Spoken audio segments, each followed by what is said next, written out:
YouTube, hello, welcome to the Tavern. My name is Drail, I am your Tavern Master. Welcome on in, pull up a chair, grab a drink, and let's enjoy today's episode of Genshin Impact, episode 43, Lights, Camera, Shoot. In this episode, for some context, this episode was initially recorded January 3rd, 2024, and in it we are doing the Roses and Muskets event that was happening at the time, back when Navia was initially released, as well as when Chevreuse was released in the second half of that patch. Fun little film festival. The Fontinalia Film Festival, I believe it's called, is active now in Fontaine as we're shooting a movie and seeing some friends from Inazuma, as well as meeting some new friends in Fontaine, as well as old. But it's a fun event so far. I really enjoyed it. Also, we get to, of course, meet some old friends, as well as, see how everyone's doing. It's really, really fun. I do also want to say that I think around this time, there was another update from Windows. So my mic got lowered real hard. So I'm not audible. Or I'm not as audible as I'd like to be. So my apologies there. But it's a fun story, and I hope you all enjoy. If you do enjoy today's episode, please hit that like and subscribe button, ring the bell so you're notified when new episodes come out. And if you want to catch my streams live, you can follow me on Twitch through the link down in the description. Beyond that, I hope you'll have a good time, and I'll see you all at the end. See you later. What's up, folks? Hi. We're just getting right into it, honestly, because I started a little late, and yeah.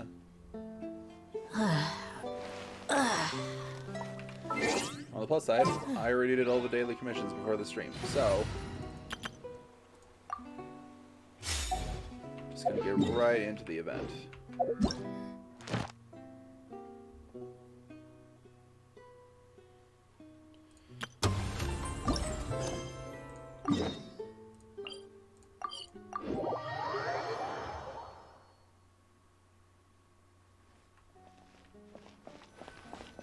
There we go.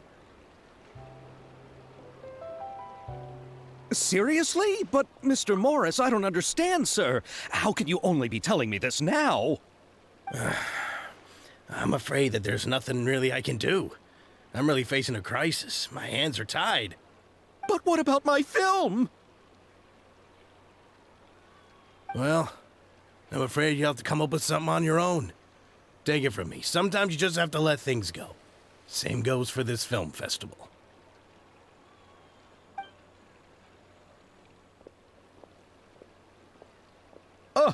Oh.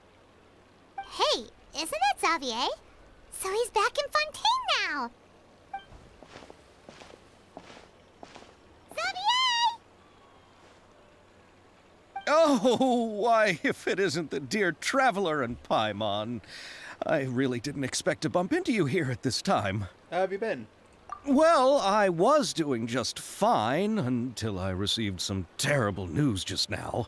The investor I was working with for my upcoming film has fallen upon some hard times and is no longer able to provide the promised amount of funds. Can't you just find a different investor?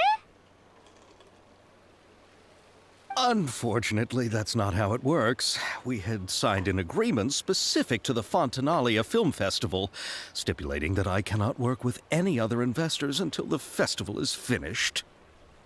The Fontinalia Film Festival? What's that? Oh, is this your first time participating in Fontaine's Fontinalia Film Festival? Then allow me to fill you in. The Fontinalia Festival was established to commemorate the legendary Loch Knights, who went on a quest to search for the Oceanids, and eventually welcomed the Hydro Arconageria. The holiday is deeply connected to the founding of Fontaine, as well as its unique laws and trials. It's one of the most important festivals for this nation. But what's with that weird expression on your face? It's like you're trying really hard to remember something. What? I was just trying to recall the exact description from the books, in order to avoid any unnecessary arguments over semantics. I usually try to recite things straight from the source. Well, either way, Paimon thinks she gets it now. It's just like the whim in Mondstadt, and the Lantern Rite in Lille. Yes, those are festivals of a similar variety. Who doesn't like a good festival? And just like those of other nations, Fontaine will hold a plethora of events around this time each year. To commemorate the Lock Nights, people will imitate them by putting on special costumes, raising golden cups, and going door to door asking for pure water. But a few years ago, Lady Farina started to find the whole idea a little drab, and so decided to change the part about pure water to sweets. That really doesn't surprise Paimon at all. The whole thing seems more akin to a carnival now, and it's quite popular among the kids. Every year you can hear a bunch of them saying, "Trial or treat." Oh, that sounds pretty fun. But how does that connect back to the film festival you mentioned? Ah, yes, it appears I've strayed off topic. I just got too excited after seeing you. Let me get back to the point. The Fontinalia Film Festival is an event proposed by the Fontaine Film Association this year. Now that film technology has matured as a medium, it's the perfect time to introduce more people to the art form.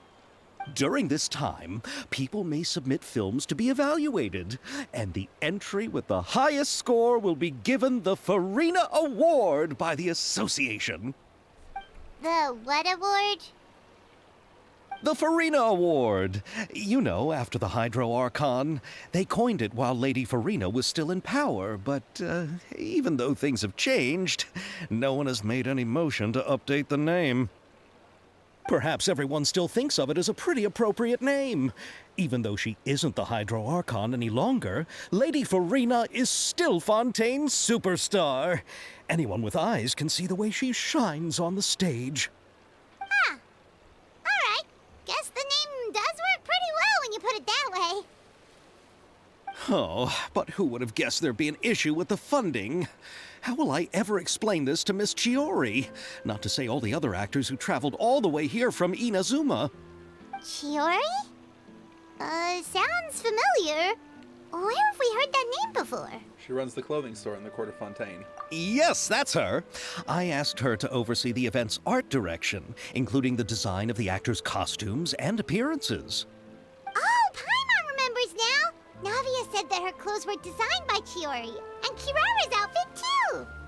How to describe her?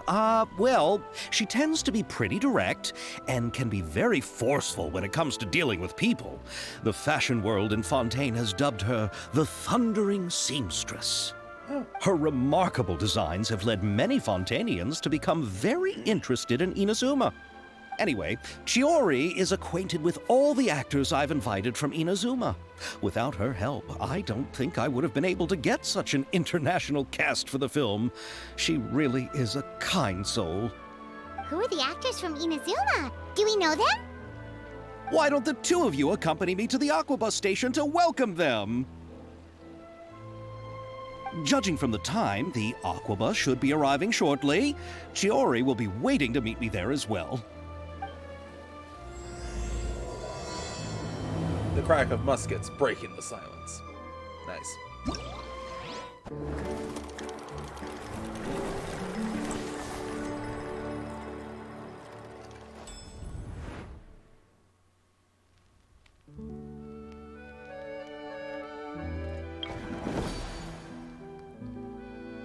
Trick shots, tricky lights.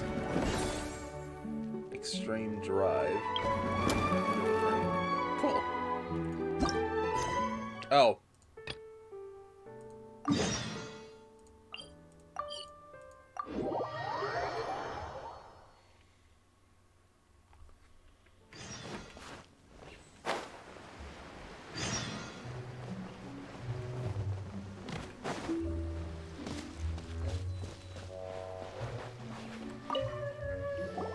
Oh, hey, man. Come on, little one. I really don't know how to dive. No matter how much you jump and dance, I still can't follow you down there. Old man, you came to Fontaine too? Traveler, Paimon, fancy meeting you here again, of all places. You haven't changed a bit. Still popular with the Sealies. And it looks like you're getting better and better at communicating with them. Translate what the ceiling is saying for me, please. Please don't make fun of me. I don't have a clue what it's trying to say. I just came here to do business and decided to take a stroll by the water. Suddenly a ceiling started following me out of nowhere. Again. I'm used to this sort of thing by now, so I followed it, uphill and down dale. I even had to row a boat for a bit. Normally they start bouncing around me to tell me something's buried here, but it keeps diving into the water deeper and deeper. But I haven't got a clue how to dive. I've heard other people saying that the waters here not only have powerful currents, but also all kinds of other dangers. All I can do is sit here on my little boat waiting for it to return. But those little guys still lead me to place after place. I really wanted to know what I really wanted to know that I really don't know how to dive. So you're enjoying the unique Fontaine experience? Totally and completely a friendly, passionate, kind nation that you never even ever feel like leaving. Why did he say it like that? Ha! Ha! Ha! Sounds like you're about to ask us for help again, aren't you? Yes, yes, oh thank Archons you haven't yet been influenced by the local customs too much. You still speak so directly and clearly. The dramatic flowery way some Fontainians speak, I can't take it anymore. Every 20 words, there's 2 respectful terms of address, 3 metaphors, and 6 adjectives. I, being naught but a humble traveler, have not yet achieved such incredible feats of rhetorical mastery.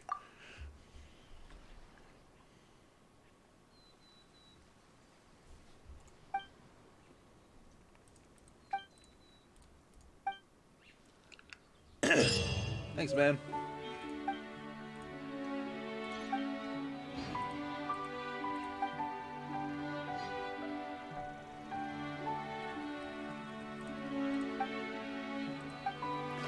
Alright, deal with that later.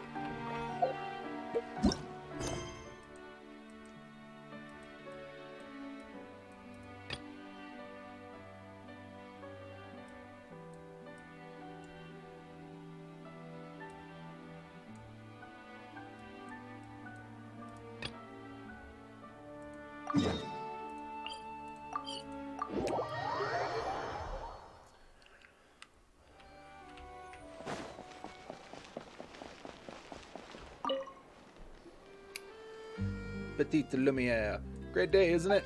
Someone as famous as you, I bet people are always handing you their business cards. You know us? I mean, this kid's pretty sophisticated.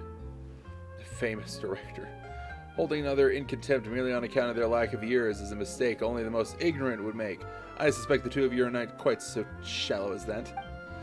I didn't intend to flatter myself, but my elder brother and I are famous local film directors.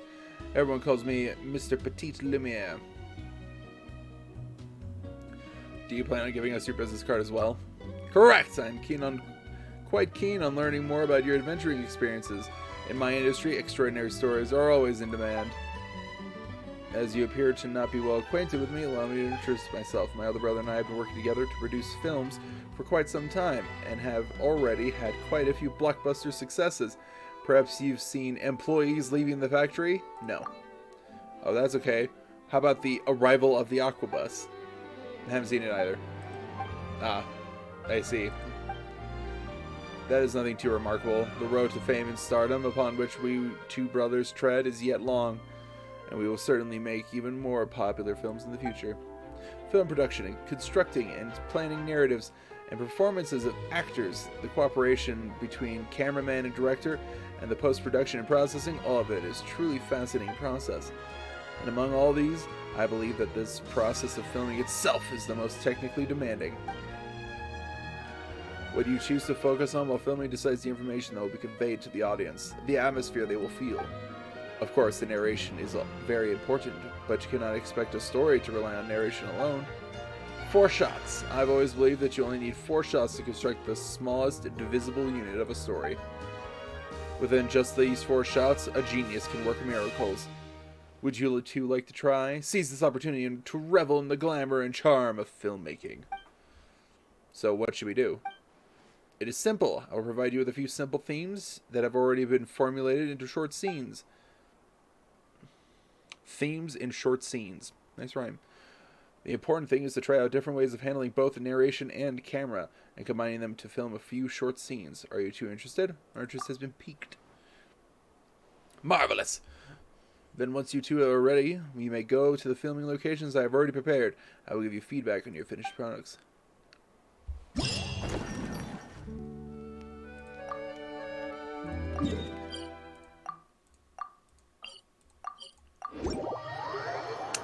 I mean, I guess I'll give it a try.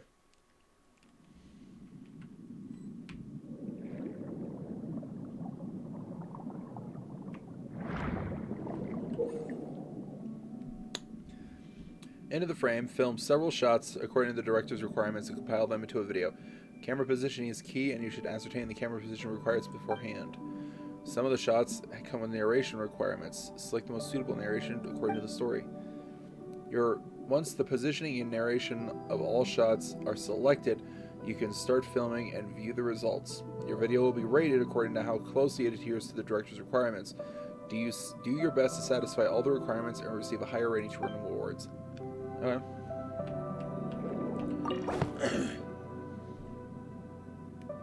An actress played by Lynette is lost amidst the underwater seagrass and cannot find her way. She looks up. The sunlight illuminates her face through the water's surface, showing her the way forward.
Beyond expectations, but only 3 stars.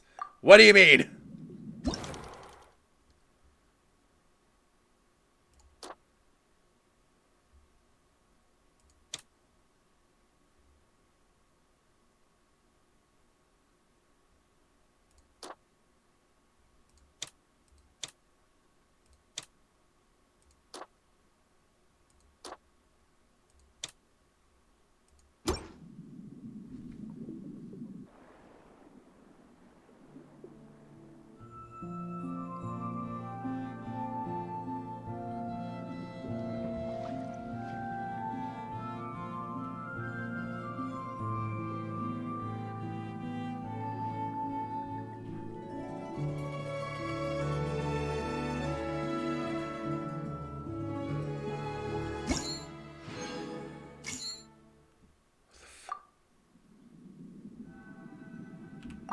Okay, hold on.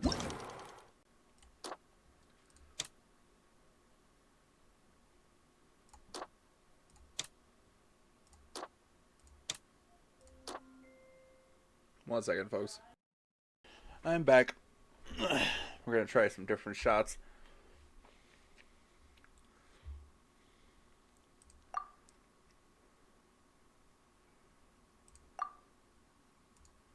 Let's see how this one looks. 0, huh?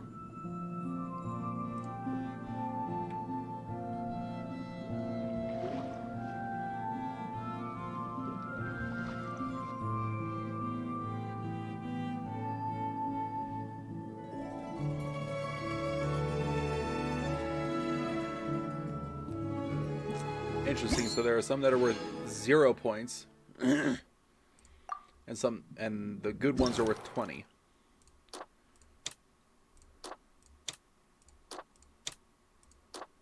Is it perhaps my dialogue choices?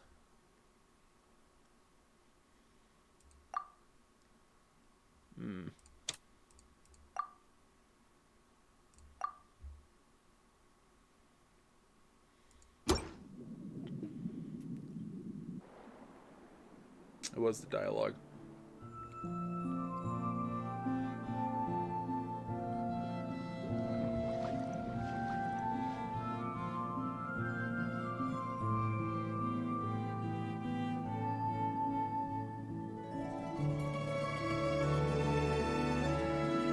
Okay.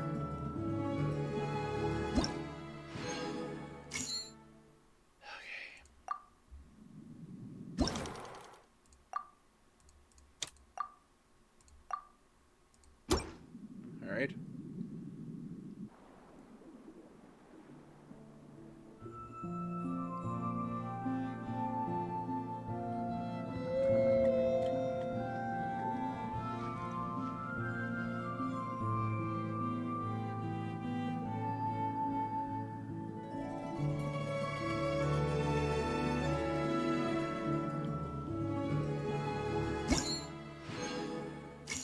What?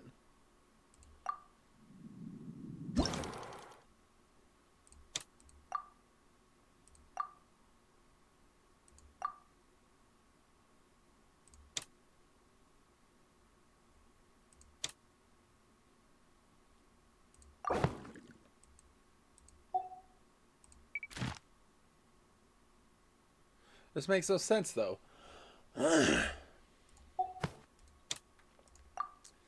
Because that's 10.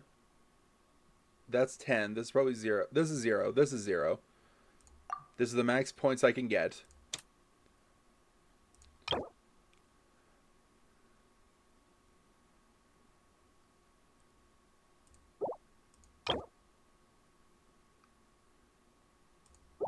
Maybe this?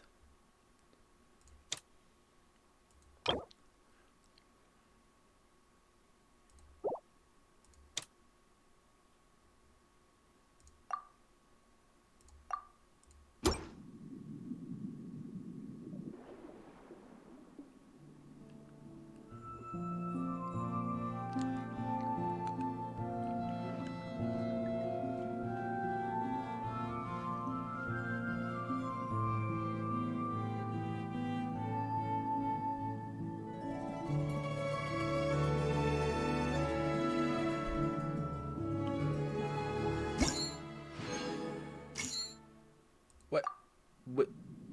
What? Shouldn't I be reaching 100 then? That makes no sense.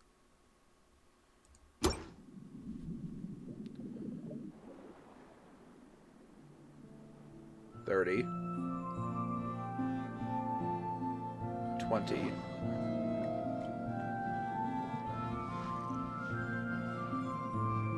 20.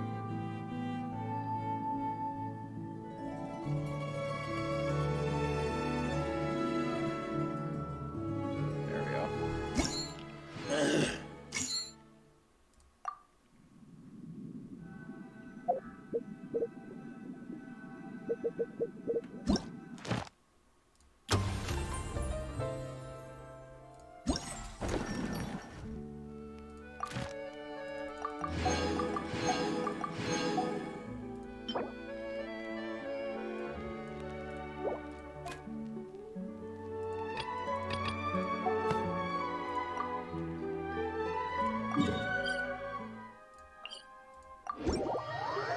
We'll do one more of these and then we'll get to the next one. Sorry, 1 second.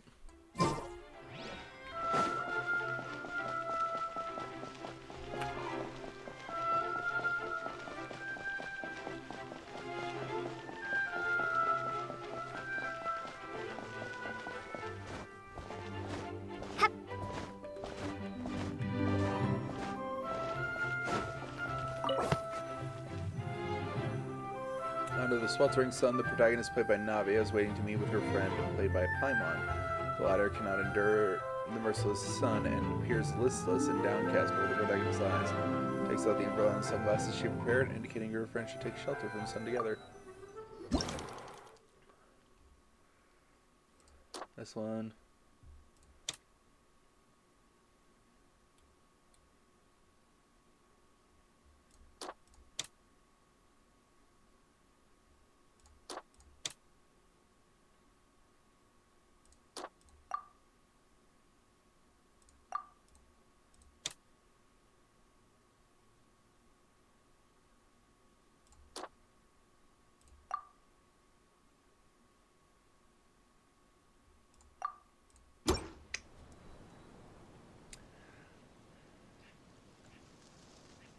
only 10 for that?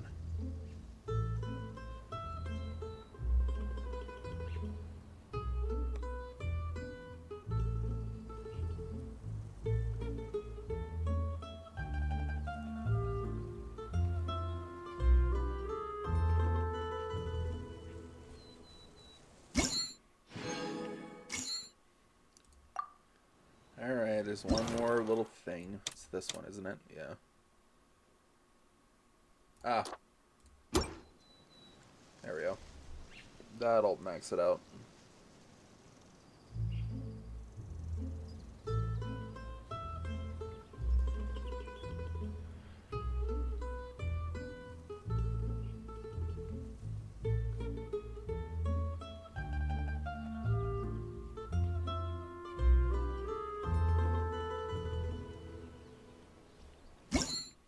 Nice.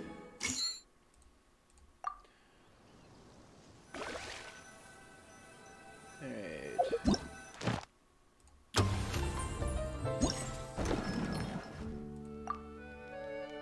Alright. Moving on. This one.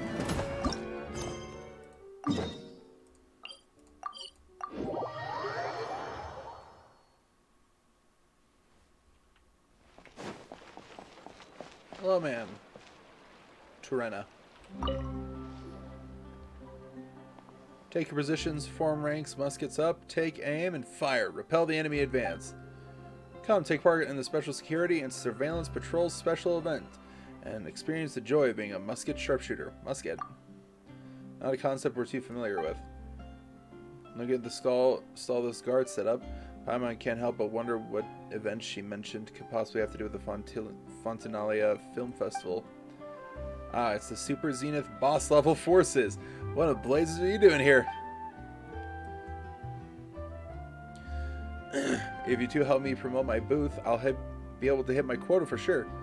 I'm confused. What in the what now? That blah blah blah forces thing isn't another weird nickname for Paimon and Lumine, is it?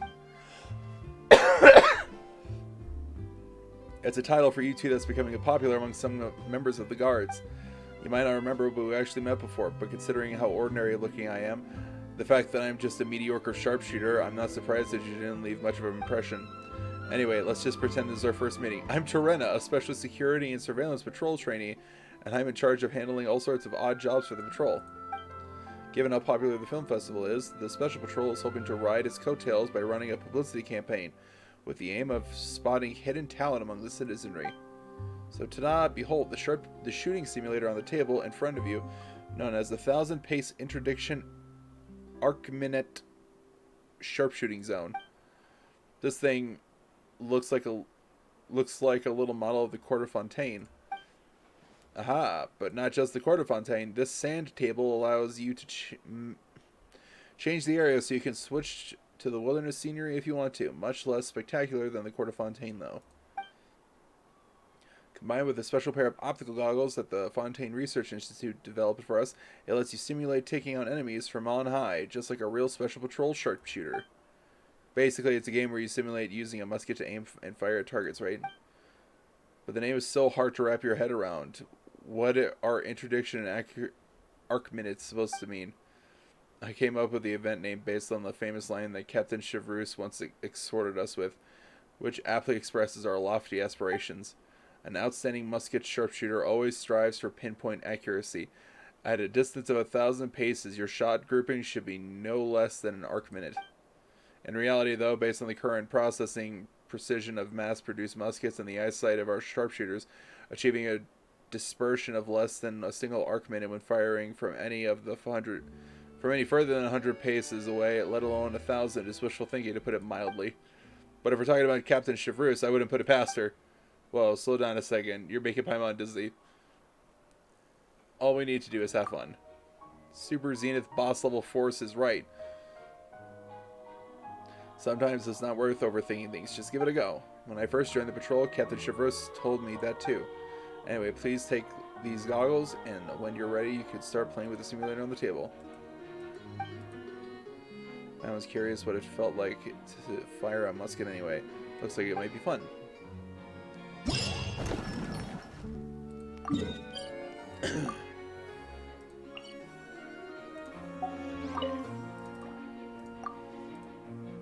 Game doesn't really use up any ammunition, and the targets don't require maintenance, so you can play for as many rounds as you like.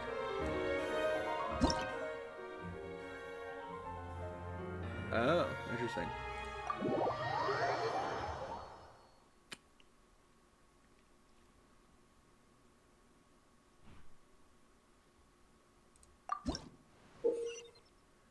In 1000 pace interdiction Arcman and sharpshooting zone, you will use special optical lens to aim and shoot opponents.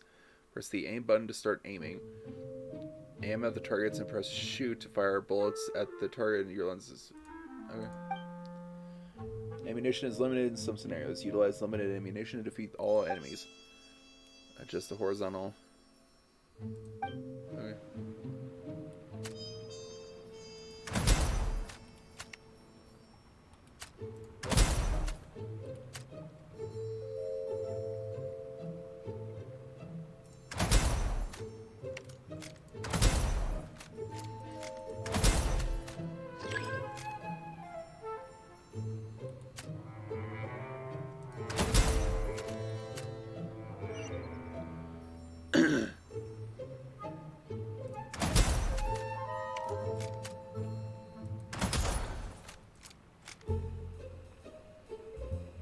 Oh, you fuck.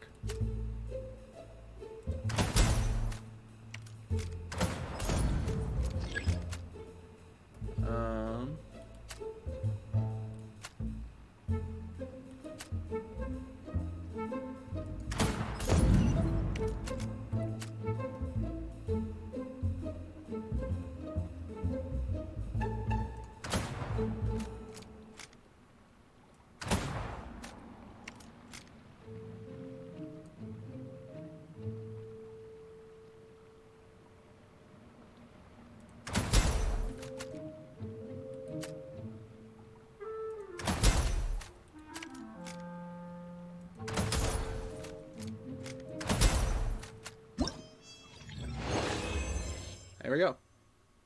We'll do one more of those. Be very easy. Excuse me.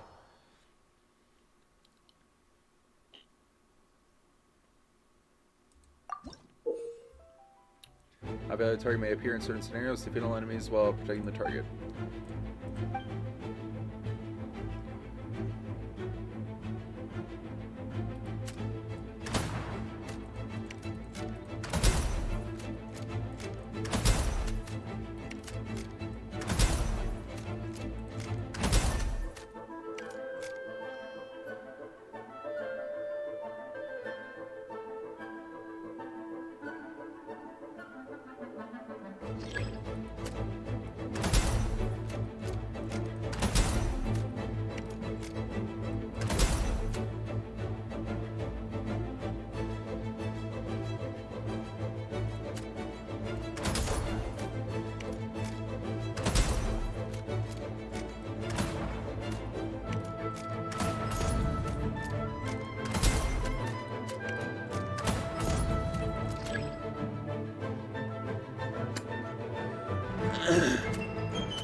But I got all of them. That shit.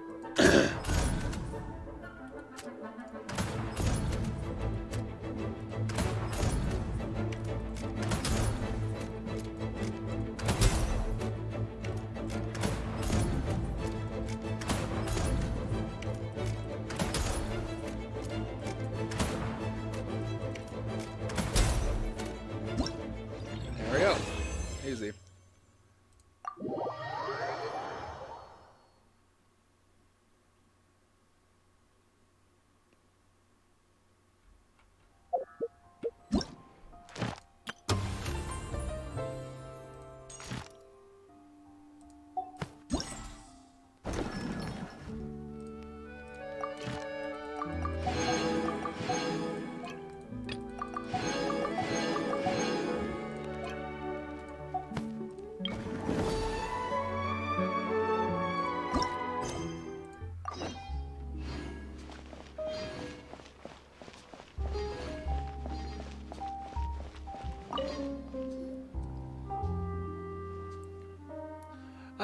Mwahahaha!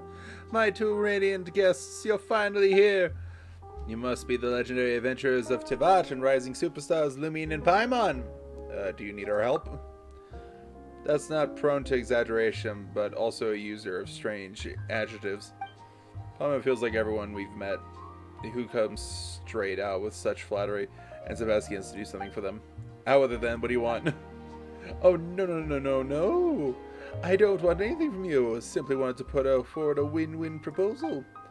Join forces with me, Fontaine's most talented experimental film director, Melise, to become the next big star of the big screen. Once you've made it to money, connections, it's all yours! Wherever you go in Tivat, no one will dare to stand in your way, and you'll find yourself walking down an endless red carpet rolled out just for you. I'd rather not attract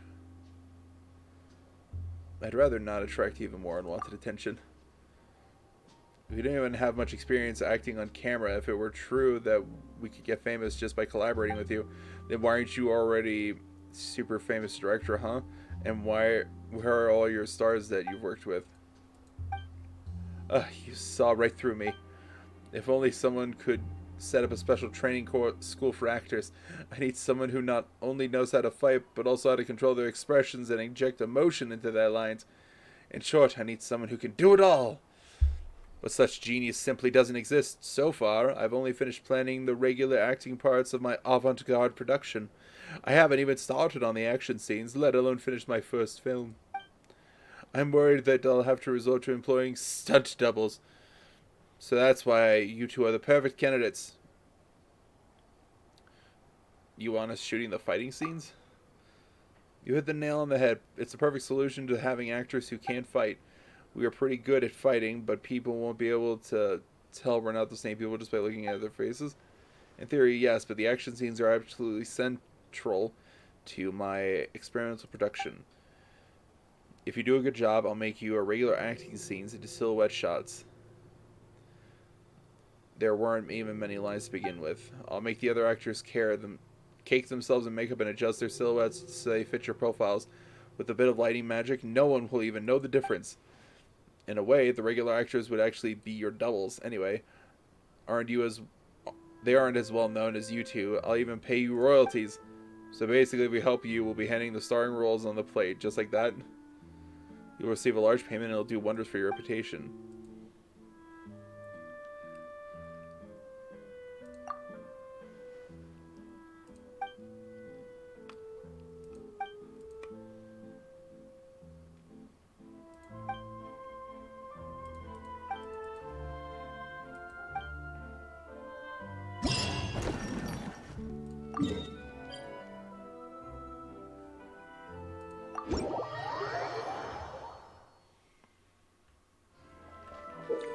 Oh.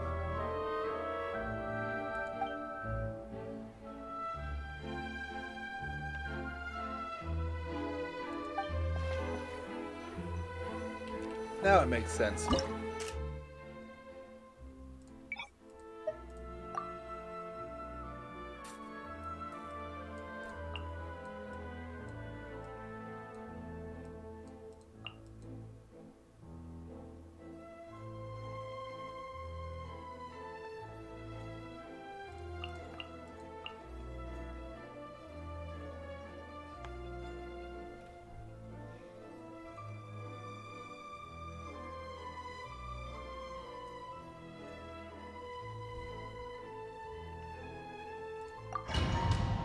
Sure.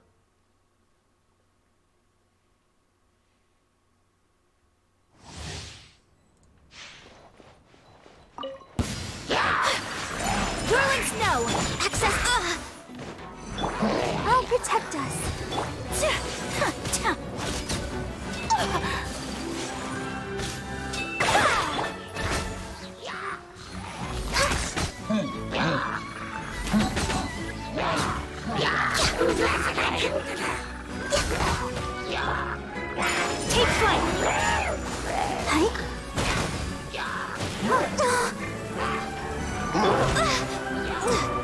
Born of ice and frost.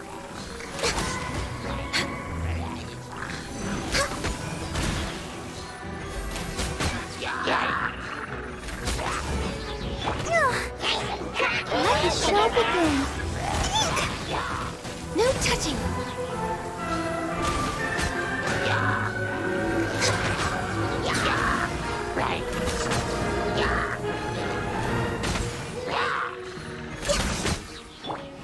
Whirling snow! Yeah! So rude! Ha! Ha! Born of ice and frost! Huh? Ta! Yeah! Kamisato art! Sometsu! Yeah! Ta! Ha! Ta! Ta! Yeah! For Rex Lapis! No touching! Yeah! Yeah! Ta! Take flight! Ta! Ha! Yeah! Embrace the ice! Ha!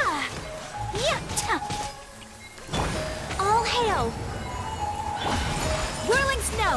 Ha! Ta! Yeah! Not bad.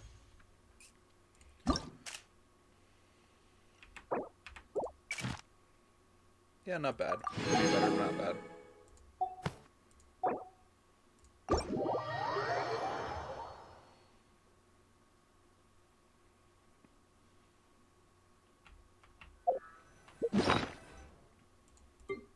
Oh, right.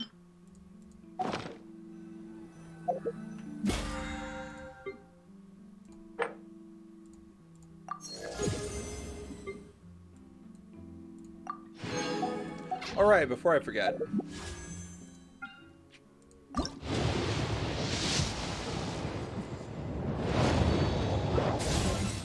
Nice. Excuse me. Kuki Shinobu. Nice. Almost 66.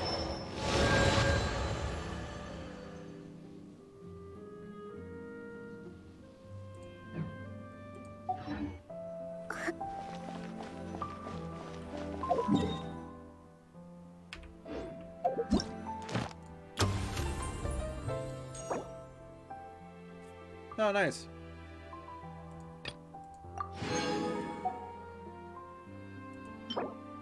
Oh. What's that? Super duper invincible, sparkly, shiny magic crystal. It's tape. Wait a minute, is this a cardboard sword then? Hold on.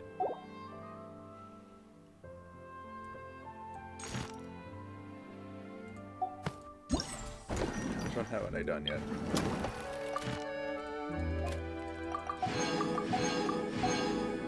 God damn you.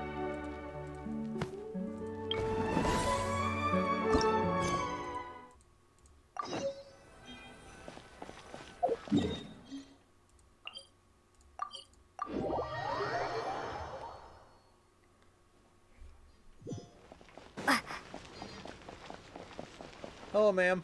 Helen. Poor contract employee. Fontinalia Film Festival. Great job. You really outdid yourself this time. As things stand, finishing the project before deadline is nothing but a pipe dream.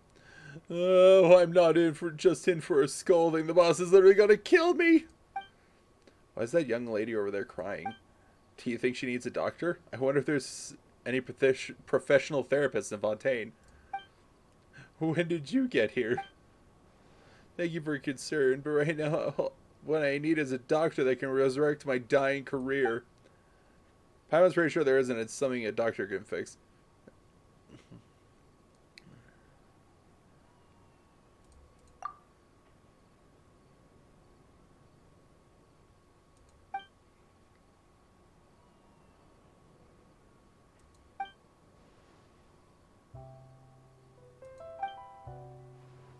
My name's Helen and I'm an engineer working for the Fontinalia Film Festival's equipment supplier. I'm mainly responsible for developing audiovisual equipment. To achieve a certain effect when filming, a client requested us to develop a kind of stabilization platform that can carry film cameras while moving at high speeds. These stabilization platforms also need to be able to carry puppets that look like actors or model animals. playing the part in groups in the background. That way they'll be able to keep the cameras fixed on actors while moving at high speeds and save them from having to splash out the cash to hire hordes of extras. On top of that, they insisted on that each platform had to be less than a third of the cost of a camera, and that its lifespan had to at least be 30 years. Wow. How is anyone that picky, even for a master craftsman? Producing something cheap but durable that works well is nigh on impossible. But I managed it. After all, the customer is always right. We've had even fussier clients before, and I've never nearly run myself into the ground trying to satisfy them. Then what's got you in such a huff? The problem is I don't have anyone to test it. I've created the product, but unless I get it tested, the project can't be considered complete. All the testers have a basic grasp of mechanics or physically fit enough to be able to have already been employed by the Fontinalia Film Festival for more important work. If the client receives a product... Oh boy, sorry about that. If a client receives a product that hasn't undergone proper testing and it turns out something is wrong, I'll have to cough up 10 times the original payment amount in compensation. All I can do is hang around trying to sell our products while I look for some outside assistance. Even if it means I end up losing money on this contract in the end, so be it. After all, it was my boss that signed the agreement with the client, but I'll be the one on the hook if we can't have to compensate them 10 times the value of the contract. Might as well see what tells what testing involves.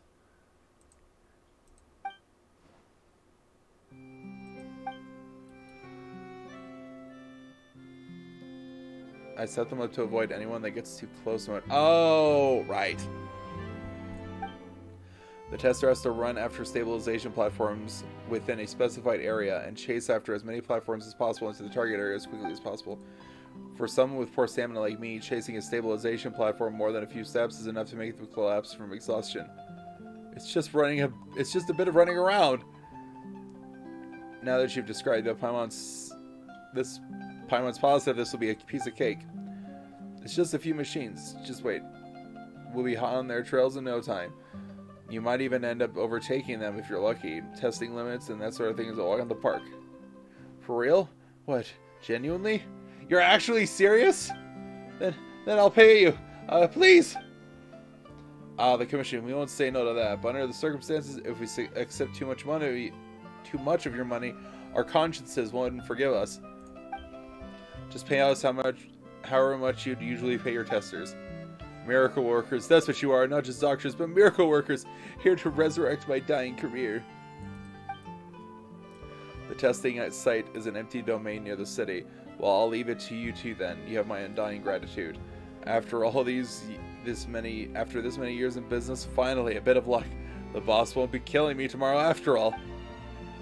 You finish this job. Maybe you should consider switching bosses.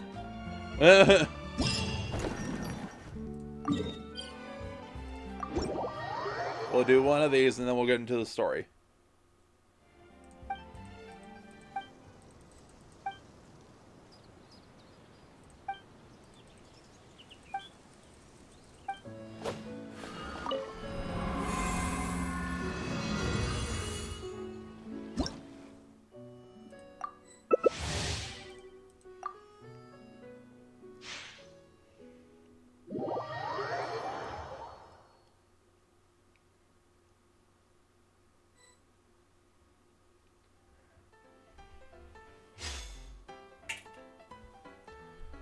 Prepare.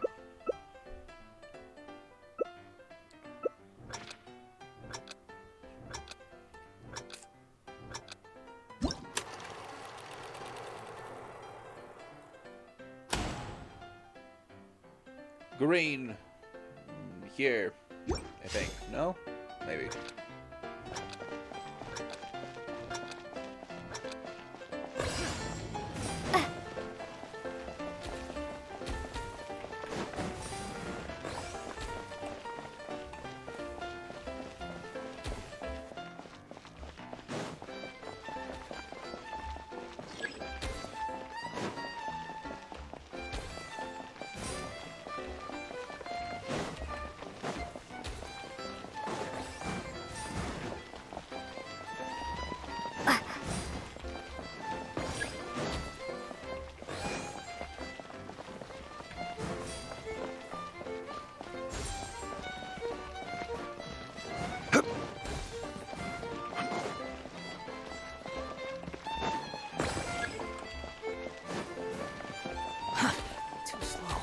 Damn it.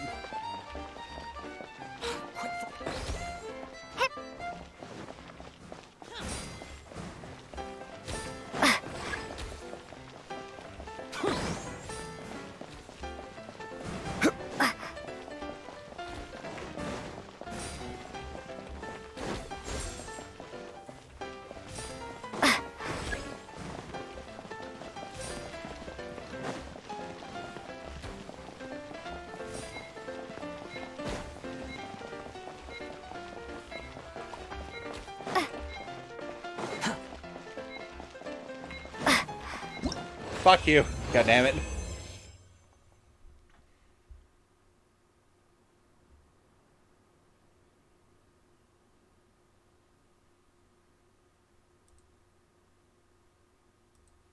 Where do you want to go next? If you'd like to see Leroy's tourist spots.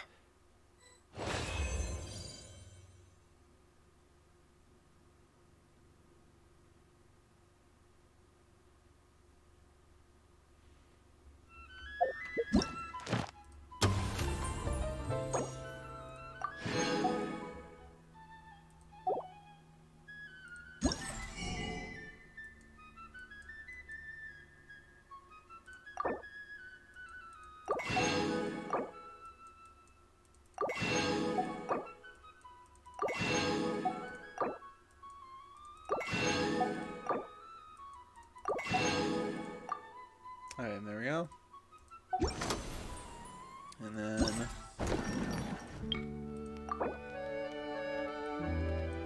oh my god. 5,000? Jeez. Anyway.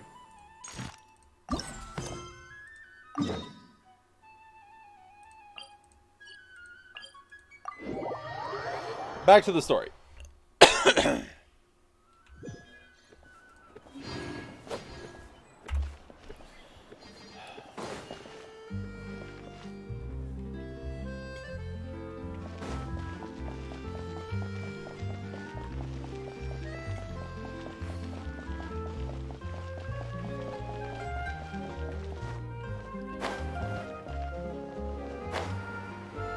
I have arrived. Oh, there's Shiori. God, she's pretty. What interesting heels, too.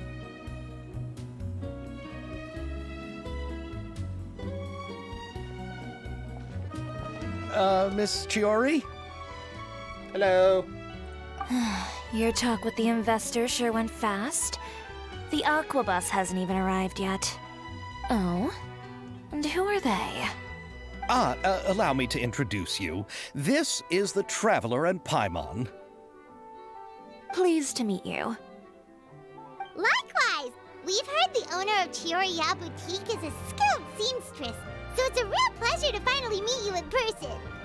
The ways Navio's wardrobe comes together is exceptional. Why, thank you. I strove to create an outfit that matched her high social station as the demoiselle. So tell me, what happened? I can tell the conversation didn't go quite as expected. Well, it's like this.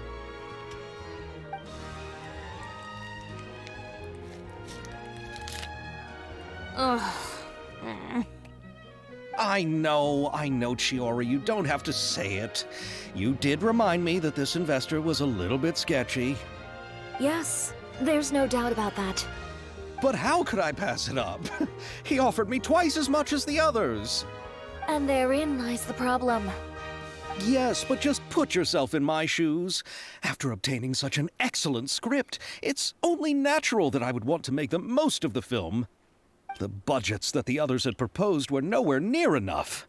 It's difficult to find someone willing to front such a large amount of mora, so... Don't be sad, Xavier. We might be able to help scrounge up some more together for you. Oh, thank you, Paimon. That means a lot to me. But the cost of the film is staggering. I'm afraid that any mora we can scrounge together in a short amount of time won't even be able to cover the actors' fees. How does 15 million mora sound? 15 million? Yes. Is that too little? Oh, it's too much. Oh, okay. We need That's all to I move on. What's happened has already happened, and there's no changing it. But now's not the time to give up. What? You're saying that you have a plan? No, that's not what I mean. I'm simply saying I wouldn't give up just yet. The actors I recommended aren't just after Mora after all.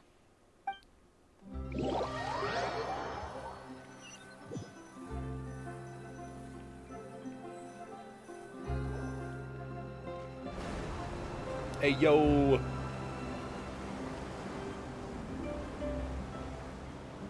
Really? Then where do you live? We Melusines live in Mercy Village. The only way to enter is from underwater. Oh, you must be pretty tired after work every day, right? I mean, you have to swim all that way just to go home. We are so thoughtful. But some Melusines choose to live in the court of Fontaine because it's so much more convenient. This is our stop. Oh, we've arrived.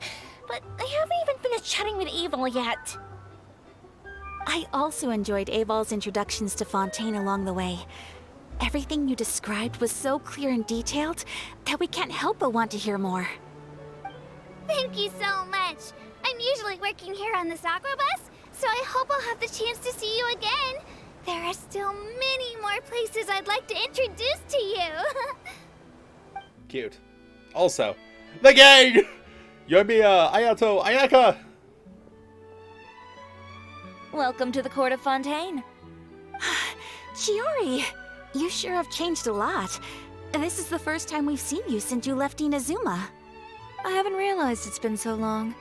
I was in such a rush when I left that I didn't even get to say goodbye. Thank you for extending the invitation, Mr. Xavier. I'm looking forward to a fruitful trip here in Fontaine. It's an honor to have the head of the Kamisato clan visit us. So they're who you meant when you said you had actors coming from Inazuma? Oh? It's the Traveler and Paimon. Wow, what a coincidence! Ayaka and I were just talking about you on the way here. Are you also here for the film? We just ran into Xavier earlier and came over with him. But I'm not an actress. Sir Kamisato and Lady Ayaka are the real actors here. I'm just tagging along with Ayaka to have a good time together. Oh, that's cute. I thought I would always get the lead role. About that, I mean, how was I supposed to contact you when I was making preparations for the film? I figured you were probably busy, and I didn't want to disturb you. So I could only keep you in the back of my mind while I sought other actors to play the lead roles in the film. I had been thinking about a surprise reunion with you during our trip here, but you still managed to surprise me first. Oh, so you all know each other already! My, what a coincidence! What are the chances everyone could be brought together here like this? Why don't we go to Hotel de Boer and catch up over a meal? I've already made a reservation. Huh? Did you reserve 2 spots for us too? Yes, of course, of course. I'll be sure to tell the boss to serve a few more delicious dishes just to make sure there'll be enough food. Very well. Then please, kindly lead the way, Mr. Xavier. I just realized, I don't think I've seen if Shiori has a vision or not. Granted, I haven't really looked too deeply at her outfit, but it might be hidden somewhere. Wow, the buildings in Fontaine are so tall. Just look at how big they are. And there's the fountain that Aval mentioned earlier. It really is a magnificent sight. And look at that huge spinning sphere. Where does it get its power? Wait a sec! Could it be one of those clockwork mecha we've heard so much about?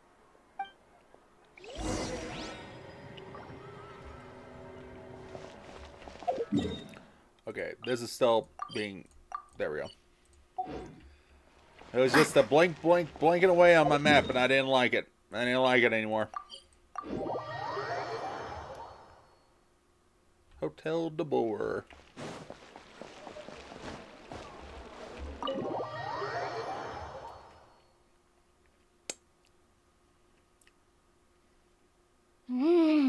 So this is what food from Fontaine is like. It sure is different from what we have in Inazuma. How should I describe it? It seems like you have to go through a lot more steps to make them. And the flavor has many layers too. Ah, yes. When I first went to Inazuma, I actually thought the food there tasted a little too bland. It took some time for me to get used to it. Oh, there it is, and she's a Geovision holder. Interesting. Let's get back to the purpose of this trip for a moment, shall we? How have preparations for the film been coming along, Mr. Xavier? Well, I've already assembled most of the film crew. A lighting specialist, a prop manager, and a costume designer. I've also bought the copyrights from the novel's author.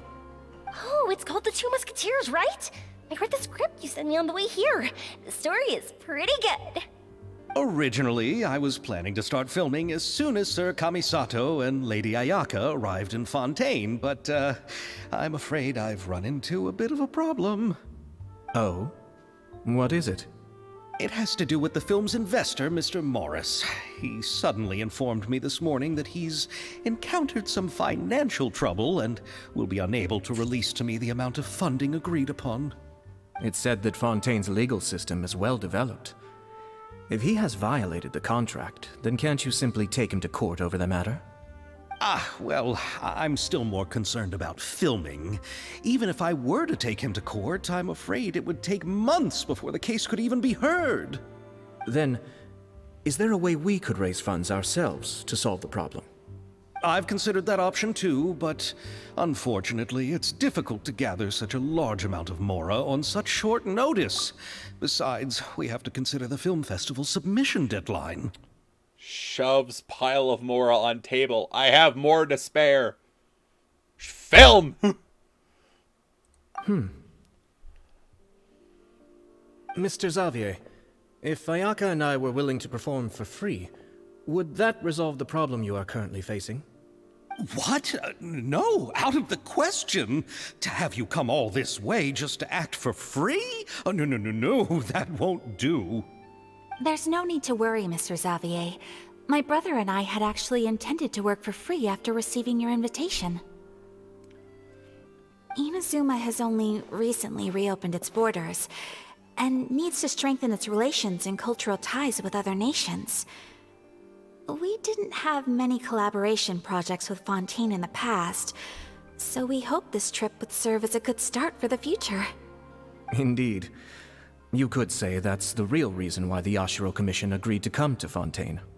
I understand, but having you two act for free just doesn't seem right. Not at all. While we're officially here to conduct a cultural survey of sorts, we must express our sincerity if we want to establish formal cultural ties with your nation. This film will serve as proof of friendly cooperation and cultural exchange between Inazuma and Fontaine. It's my hope that the film can be finished and released as smoothly as possible. If you still don't feel comfortable with this arrangement, I would also be more than happy to be introduced to some other renowned individuals in Fontaine's literary and artistic circles. All right. I'll do as you say. Thank you so much. I'll make sure to cobble together enough mora now, even if it means selling my house, my camera, and every single family heirloom. Let's not do that. Come on now, no need to go that far. I'll also help you out as a brand sponsor. We can help too. Me too. Even though I didn't bring much more to spend on this trip, it's still better than nothing. You are too kind, all of you. I really don't know how to... Oh, Ew. Alright, enough about that. Now that we have Xavier's savings, my support, and 2 leads who are willing to act for free, I think we will be able to make this happen. I like how Chiori was just like, ooh. Wow. So, instead of Mora, you'll help with filming and production. Oh, but how can we help with that? We don't know much about making a film. Alright, pull yourself together, Xavier. Tell us if there are still any open positions left among the crew. All right. Let me think. We still need a camera operator, a clapper loader, and someone to manage logistics. I originally wanted to personally serve as director, but I've been too busy working as the producer. So the positions of director and director's assistant will also need to be filled. Paimon knows what the director and the logistics support person do, but what's a clapper loader? The clapper loader is responsible for using the clapperboard to record and organize the information of each shot when the camera operator begins shooting. The work requires both patience and careful attention to detail. A clapperboard? Oh, you mean the thing they hold that goes clap whenever they start filming? Yes, that's right. Are you interested in that job? For sure! Paimon's always wanted to try that.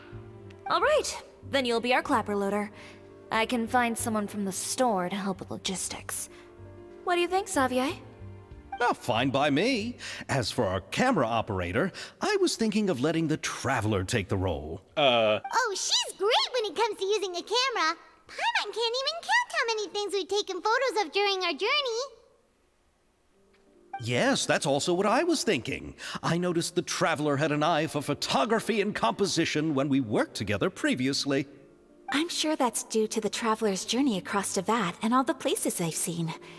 After so many adventures, using a camera must be second nature by now. What do you say, Traveler? Are you interested in the job? Lights, camera, action. Thank you. It really means a lot to me. Come on, friend. Let me give you a big warm hug.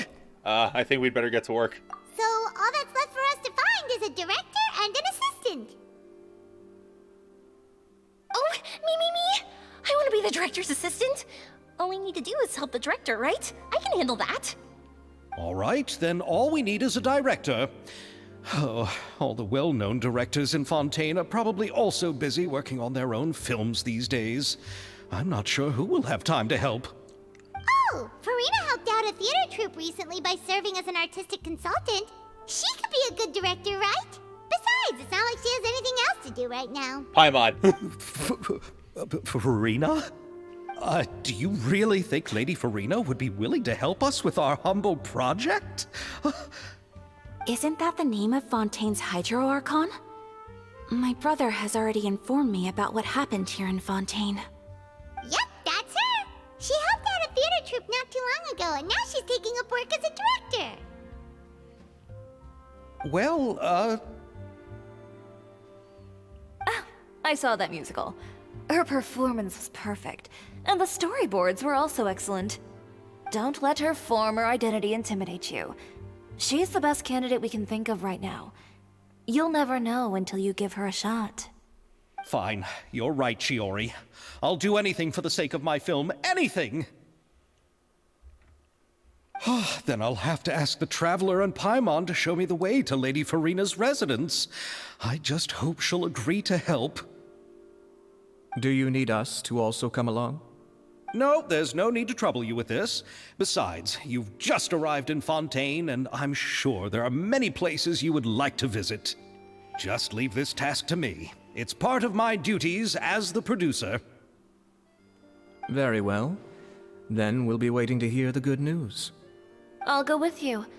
By the way, you might want to consider bringing a gift. And don't worry, we won't simply drop you off at Farina's place. We know Farina pretty well by now, so having some familiar faces there should help your chances. Besides, the whole thing was our idea in the first place. All right, then I'll start making preparations. As for the gift... Cake. A gift for someone who was once seen as the Hydro Archon. I wonder what she would like. I recall that Lady Farina once fancied a clockwork ring, so perhaps I should get another exquisite clockwork contraption for her. Cake. Huh? Didn't we just bring some desserts, like the Fontinalia mousse? But wouldn't that be a little too cheap? She does like desserts, though. Isn't the Fontinalia Festival happening right now? I heard Abel tell us on the Aquabus that Farina introduced the tradition of going door to door and asking for sweets. To do something like that, she must have a real sweet tooth. I agree with Yoimiya. If the gift is too fancy, it might actually make her feel more uncomfortable. Alright then, let's go buy some Fontinalia What if I make it? But will that really be enough? We'll be asking her to do a lot of work, you know. You're right. We need to further sweeten the deal. Huh? You want something even sweeter than Fontinalia mousse? Yes, we'll need a gift that's sweeter than any dessert in the world. But what could that be? Your words of praise. Huh?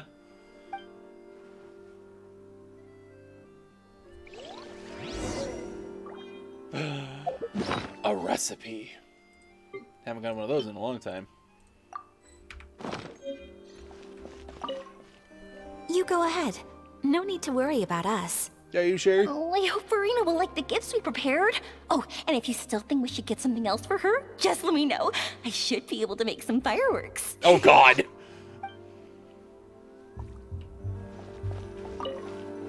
Looking forward to the good news. Thanks, Lealto. Okay.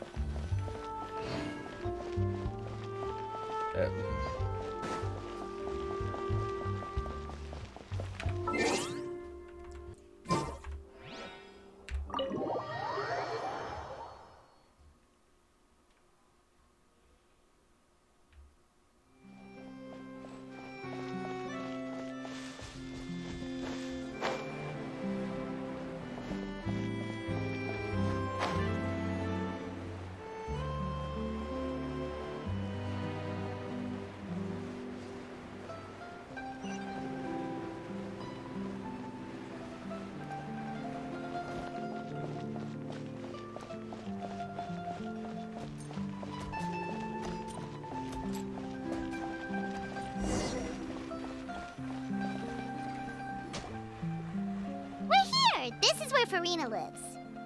Okay, I'll go knock on the door.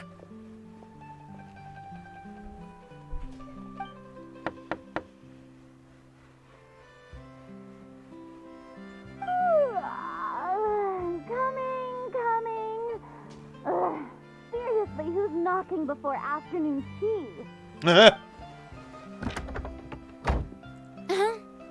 Who are you? Lady Farina, please allow me to introduce myself. I am Xavier, a film director. Hello. Oh, is that the traveler in Paimon I see behind you? Hi. And who's this? I'm Chiori. Ah, the one from Chioria Boutique. Hello. So, what are you all doing here? Do you need something? Did you just get up, Farina? It's already past noon, you know. Try to be nice, remember? Huh? Paimon means the weather is so nice in the afternoon and the sun is so warm. Just like how you make us feel. Sleeping in late is a really smart idea. No. I was just up late last night reading some novels. What does sleeping in have to do with the weather? This is a small gift we've prepared for you, Lady Farina. We hope you like it. No need to be so formal. I'm just a regular person like everyone else now. Oh, is this Fontinalia mousse? It's one of my favorites. That's great! So, actually, there's something we need your help with. Given your renowned passion and understanding of drama, I would like to ask that you serve as the director of our film crew.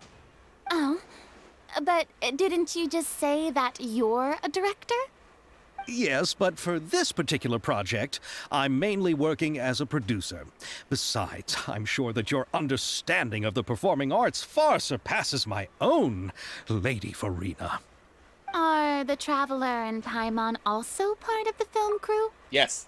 I am working camera. She is working clapper. Clapper, that's the word. Yep, we sure are. Paimon's the clapper loader and she's the camera operator. Camera operator? That can be a pretty technical job, and it directly affects the final quality of the film. Are you really up to it? I can show you if you like. No, I'm not questioning your abilities.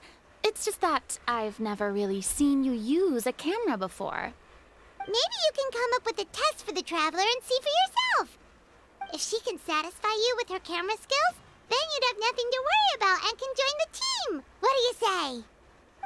You sure are getting better at rolling with the situation, Paimon. I do wish to see how skilled the Traveler really is with a camera. All right, how about this? We'll work with what we have. I'll give you some scenarios and see if your work is up to my standards. Whatever you say, Director Farina. Very good. It's essential for the camera operator to understand the director's vision. I'll make my decision after seeing your work. Are you ready? I have high standards, you know. I'm ready. Okay, grab the camera and I'll give you a scenario. Estelle is the boss of the Beaumont workshop and has already been proud of her forging machine, as it can not only precisely control the strength and temperature, but also takes no effort from the blacksmith. Let us film the promotional video for her workshop. Remember to emphasize the superiority of her forging machine.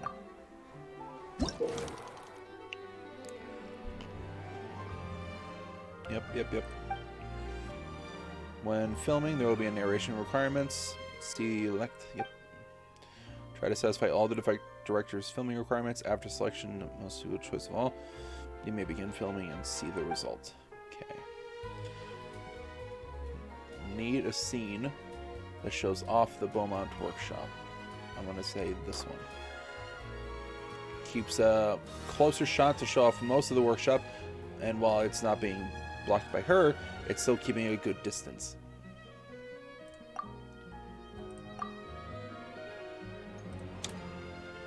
You need a scene that shows off the forging machine at work. This one. This machine can precisely control the force applied and temperature, making it perfect for doing exhausting and time-consuming work. You need a scene that shows off the atmosphere. This one. This is a narrative directed by Director Farina.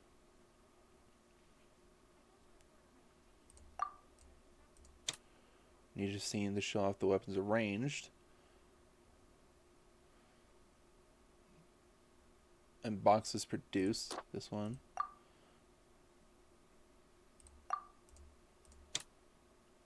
Need a scene that shows off the Beaumont workshop.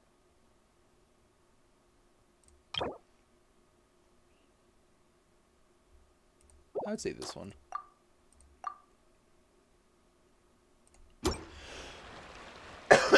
Excuse me.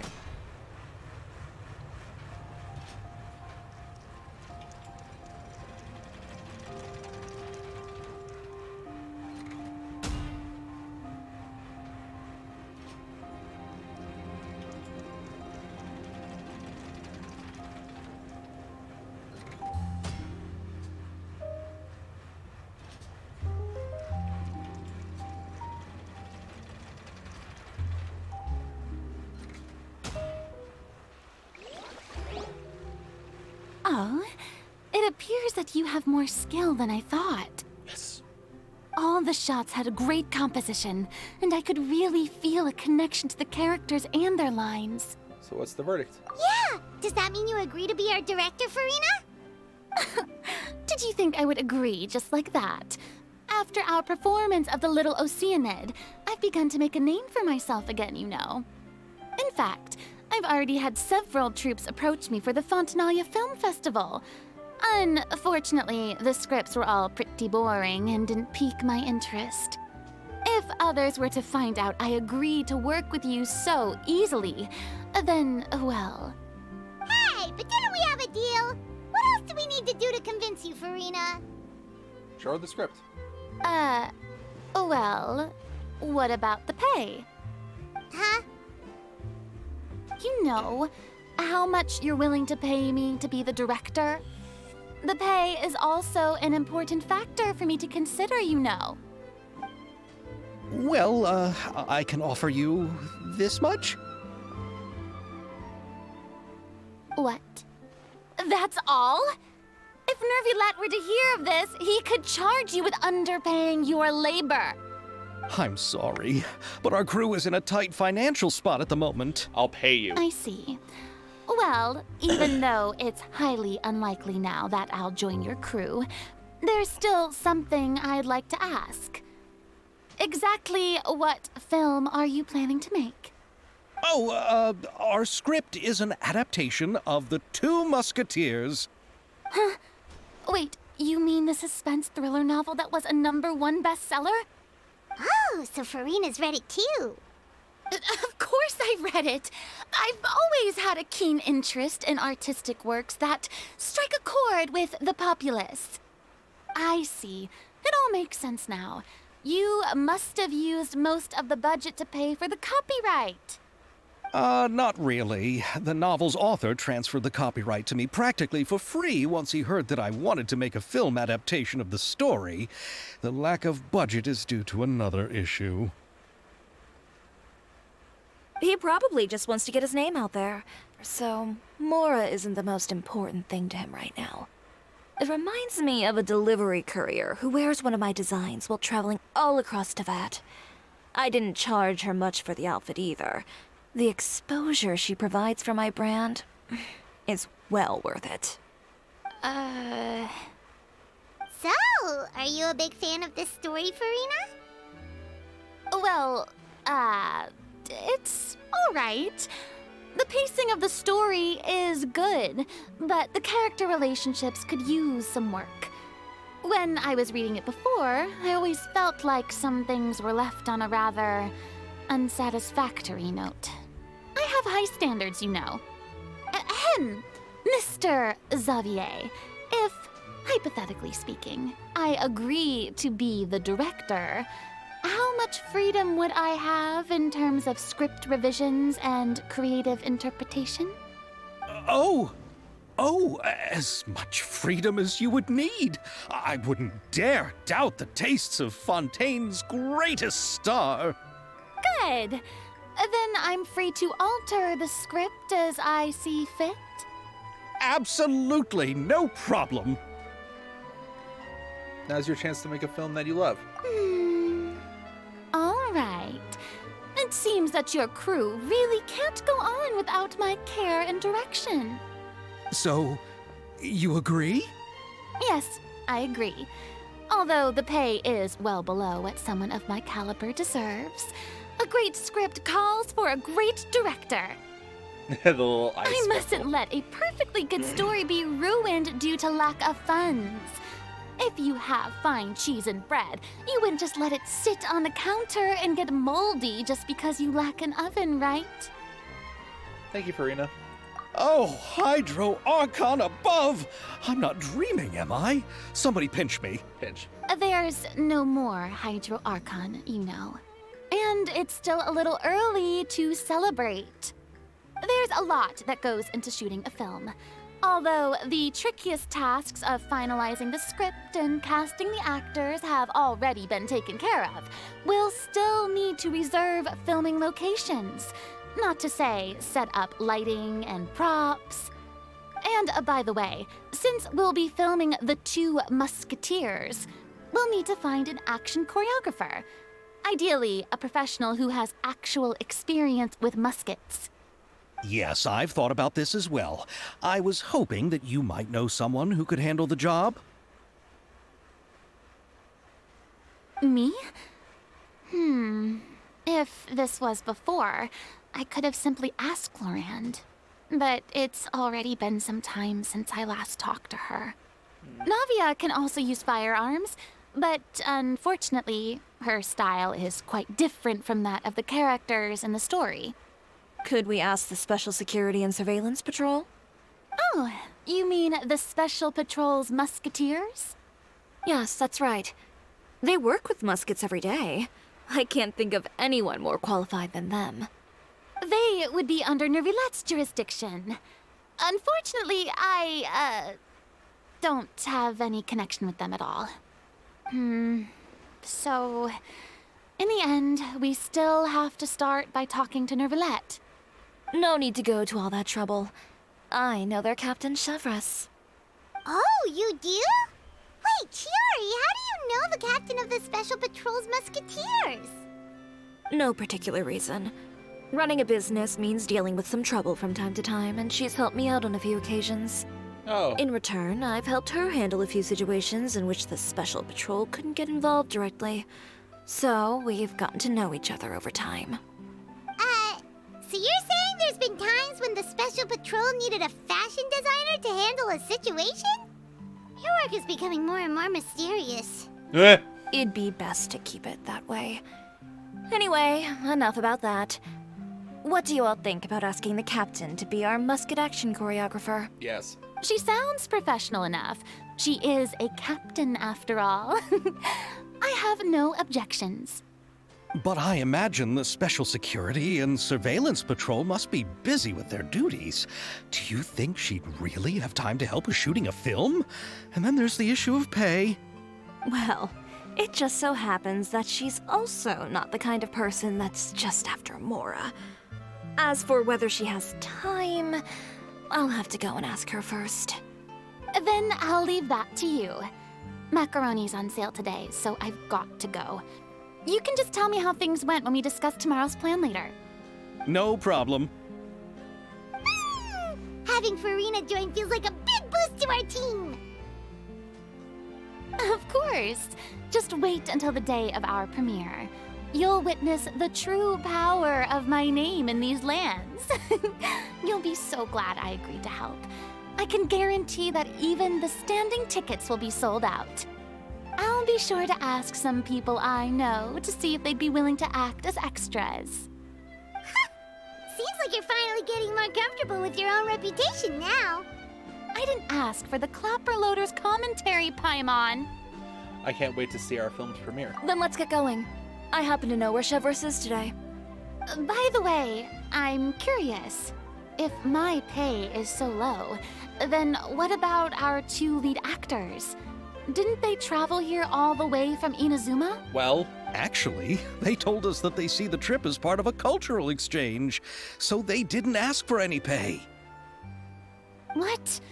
So is every person in Teyvat who doesn't want money gathered here to shoot this film? Don't tell me Chiori isn't being paid either.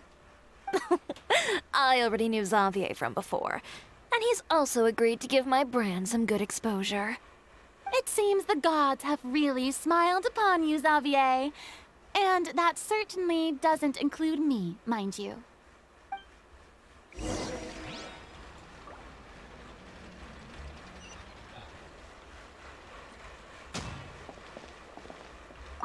oh, Besides the macaroni, I should also pick up some tomato sauce.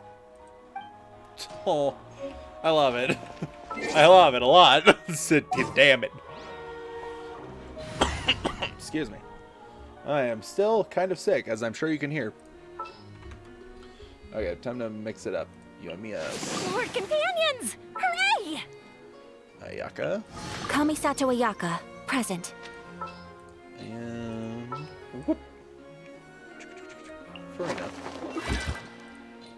No. I have high hopes for this journey. There we go.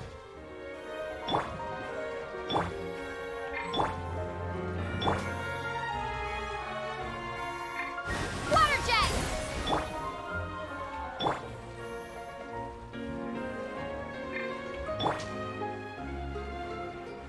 What?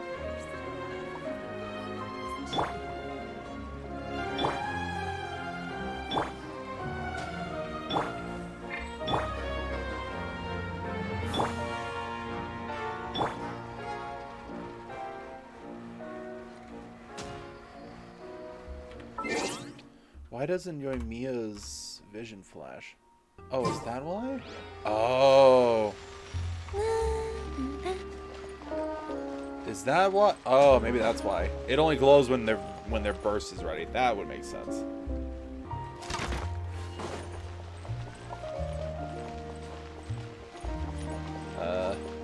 I went the wrong way.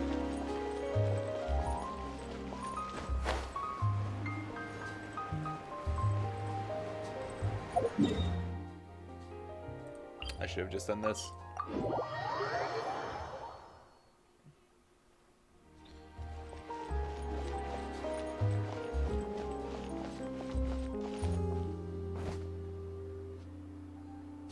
Oh, is it the little hairpiece you have that's bouncing? I think so. All right, this is the place. But where's the captain? There's hardly anyone around here.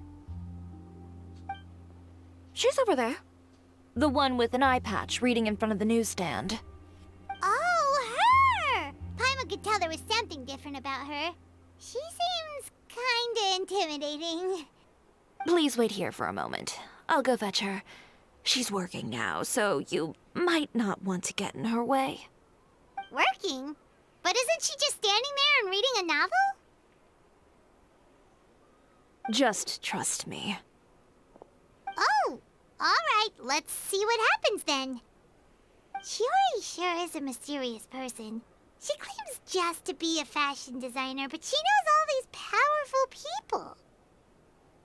The court of Fontaine isn't particularly tolerant of visitors from overseas, so it isn't easy for a foreigner to promote their brand here.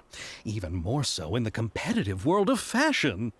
Even a local like me just trying to make a film has to face all kinds of challenges. So I can only imagine what Shiori has been through to get where she is today. I'm sure that having more connections has definitely worked in her favor. Reading on the job? Detective novel. One main character? No. Multiple. Branching storylines. I see. How's the plot coming along? One of the main characters is about to make a choice that will affect the rest of his life. I'd wager he's going to make the wrong choice. Any way to speed things up? There's something I need your help with. You know that doesn't depend on me. It all comes down to what the character chooses. Which is exactly why I'm here to help.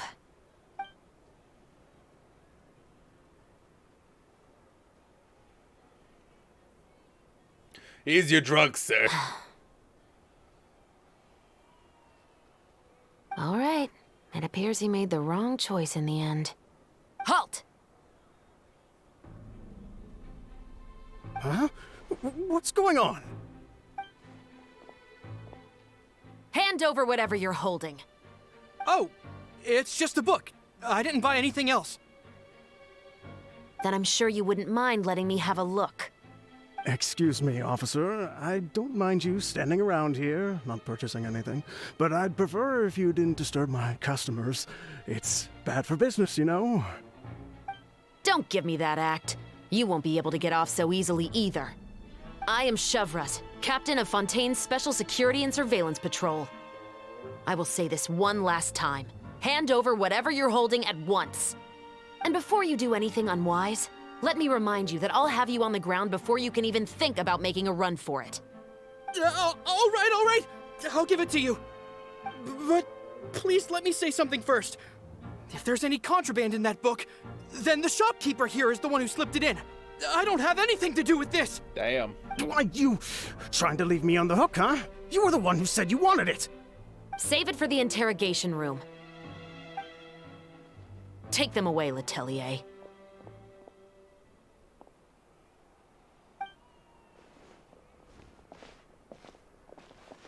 What's going on here? 1 second you're reading a book and the next you're escorting people away. And who are... Oh! Aren't you the traveler who's been all over the papers recently? Shiori, I'm assuming what you wanted to ask me about has to do with them, right? Maybe I can let you in on what's happening then. Now that Vacher has been brought to justice, no new shipments of synth will be made and distributed to sellers.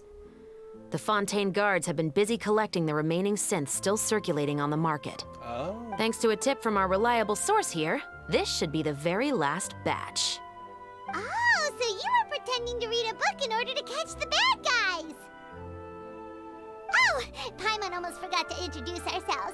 Paimon is Paimon, and this is the Traveler and Xavier. Hey, I'm Chevras. You probably already heard me introduce myself, so I won't bother repeating it. Why didn't you immediately just arrest them? Yeah, why didn't you make a move as soon as you had the chance? Were you worried that my intel wasn't accurate? No. No, I wanted to see if the shopkeeper would turn himself in first. All he had to do was come up to me and say that he didn't know where the synth had come from. If he did that, then I wouldn't have had to press charges on him. He had the whole day to turn the synth over to Chevreuse. But instead, the moment I came up and blocked Chevreuse's line of sight, he took the opportunity to sell it off. Yep, he made the wrong choice, even though the right choice was right there in front of him. But you knew they wouldn't make the right choice. Yeah, I knew. I was just hoping I'd be wrong for once. Enough about that, though. What did you want to ask me about? Oh, you see, it's like this.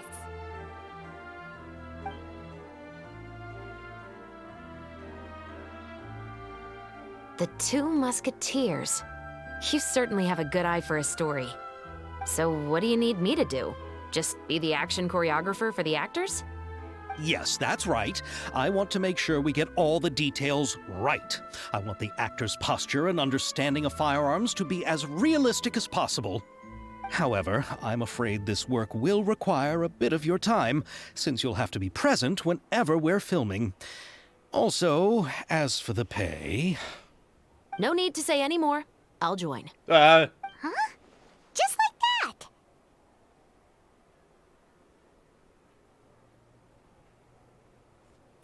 Really? You're willing to help us with our humble film project? Sure, it's no big deal. As I said, we've wrapped up our investigation here, so I don't have any other tasks on my plate for the moment. Besides, I personally really like this novel. I even have the collector's edition at home. Stories where justice prevails over evil never get old for me. Nice. Then we've got a deal?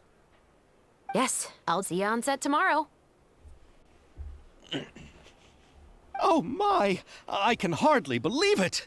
I should tell Lady Farina immediately. Oh, and I must tell the prop manager and lighting technician to get everything ready. We start filming tomorrow!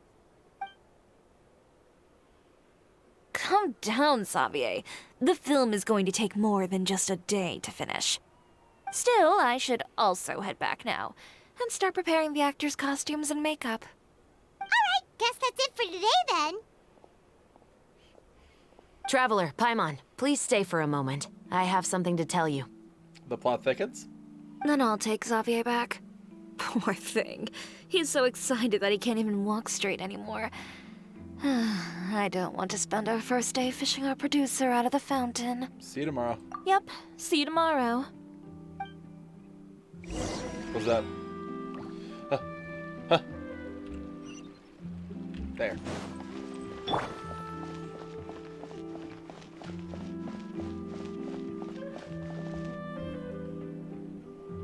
So what did you want to tell us, Chevreuse? Have you read The Two Musketeers? I've read a bit about it. The story is about a pair of children born into the household of a baron, and their struggle to survive together and take revenge for their mother. They were raised at the baron's estate, where their mother worked as a maid. The two were illegitimate children that the baron had with the maid, so they were never treated well by anyone. One day, upon returning home, they found their mother had been murdered and left dead on the floor. It was quite evident that the culprits were the other members of the Baron's household, who never had any kind words to say to them. However, the Baron was able to exert his influence and keep the whole thing under wraps. The mother's death was eventually deemed as a suicide, and there was no chance of bringing her murderers to justice. The two siblings decided to flee and someday avenge their mother. Many years later, members of the Baron's family suddenly started turning up dead one after the other, all killed by gunshot. A rainbow rose was found on each of the victims' bodies, being the flower that the kid's mother liked best. The Baron believed that the mother's soul had come to take vengeance on him, so he lived in fear each day. But it was actually those two siblings who had fled all those years ago. They relied on each other to survive and trained day and night, eventually becoming adept musketeers.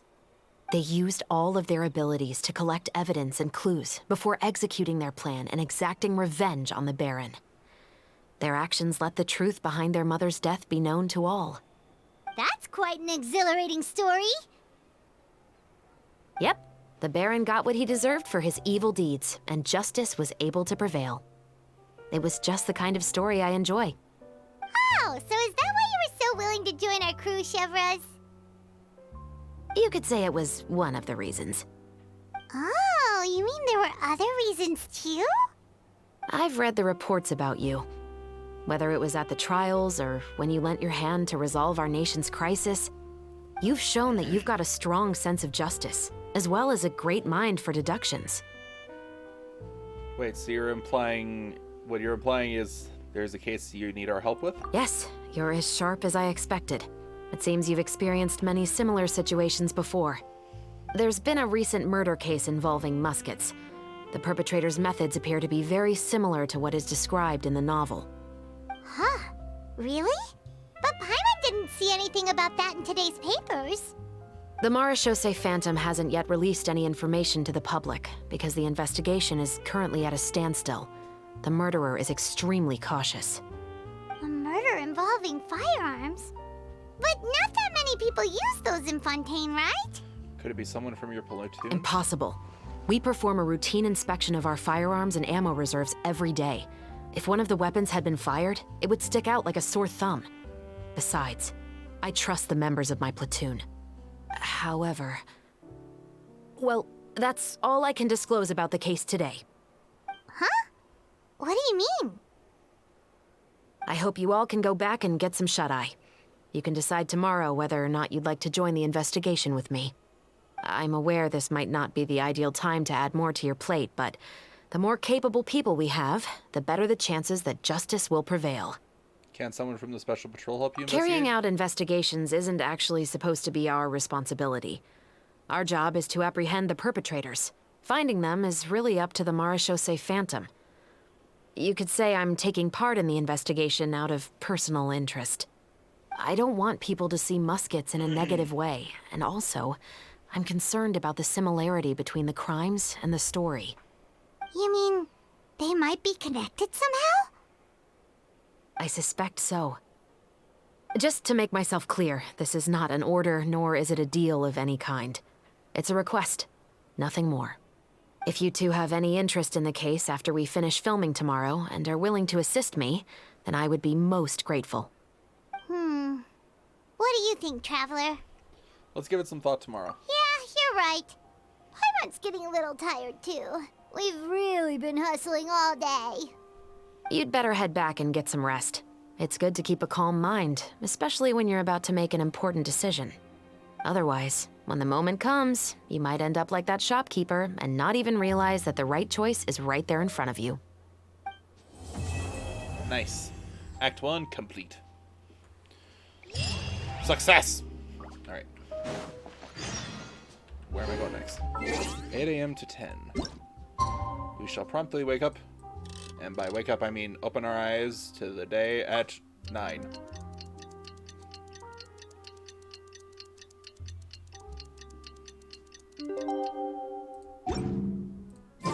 It's finally time to meet up with everyone.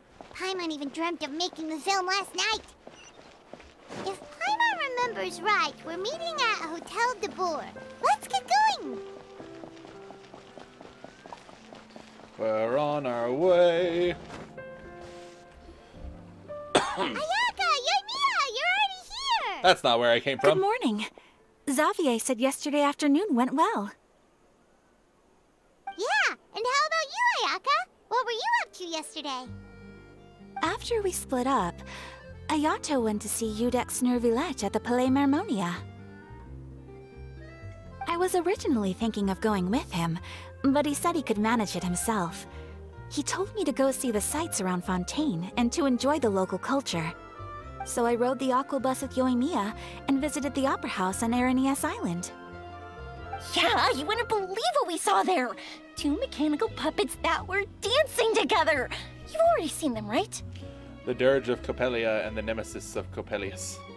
Yeah, those two! Amazing, aren't they? We sat and watched for quite a while. It was mesmerizing. Like we could keep watching them forever. Oh, it was the same for us the first time we saw them, too. Afterwards, we went swimming at the beach. Well, diving, to be exact. It was the first time I ever breathed underwater. I held Ayaka's hand and we counted down together.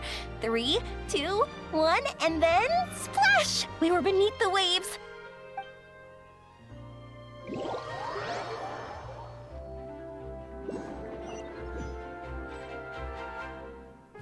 At first, I didn't dare to open my mouth.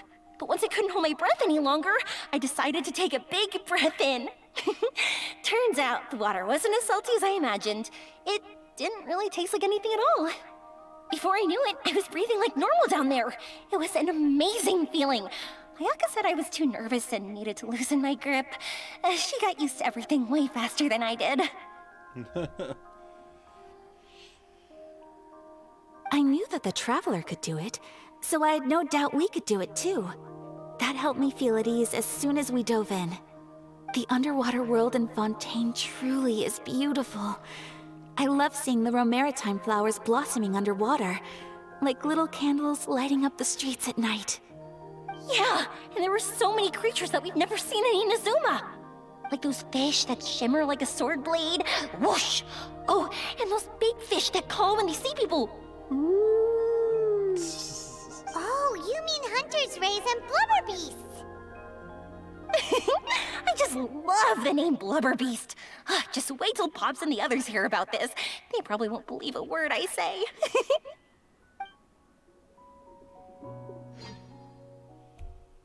That's nice. That's really nice. I love that. That was a wonderful little story Yoimiya moment. was down there for quite a while. It was dark before we finally rode the aquabus back to the city. I figured she'd want to sleep in today. Yeah, even I was worried that I wouldn't be able to get up. I still felt like I was drifting in the waves when I went to sleep last night. But as soon as I woke up today, I remembered that we'd all be shooting a film together, and I was ready to go. Speaking of the film, where's everybody else? My brother and Xavier were speaking to the restaurant owner about using the place as a filming location. They should be here soon. As for the others, we're here. Hey, girls. Please excuse my tardiness. I just finished the Special Patrol's 6-mile morning jog. Goddamn. Wait, 6 miles? I'm so tired. I heard you all chatting, so I decided to come down. I sure could use some of that endless energy everyone else has. Good morning, everyone. Morning. Can someone fetch me a cup of coffee? More milk, hold the sugar. Sure, I'd be happy to do that for you. No, you can't go anywhere. Please, have a seat over here so I can get started on your makeup. The last thing I want is coffee stains on my costumes. I can get the coffee. It's the perfect job for an assistant. And off she goes. So much energy. Seriously, what's her secret?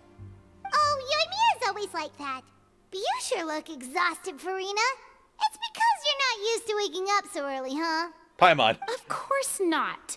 I spent the whole night reading the novel from cover to cover, marking sections that either need to be omitted or adapted. Wow, Paimon didn't expect you to be so thorough. Well, I was the biggest star in all of Fontaine after all. It takes more than just a pretty face to earn a reputation like that. I know how to get serious when the situation calls for it. I went all out when I was acting as an Archon, so why wouldn't I do the same for my own life? Here's your coffee, Director Farina.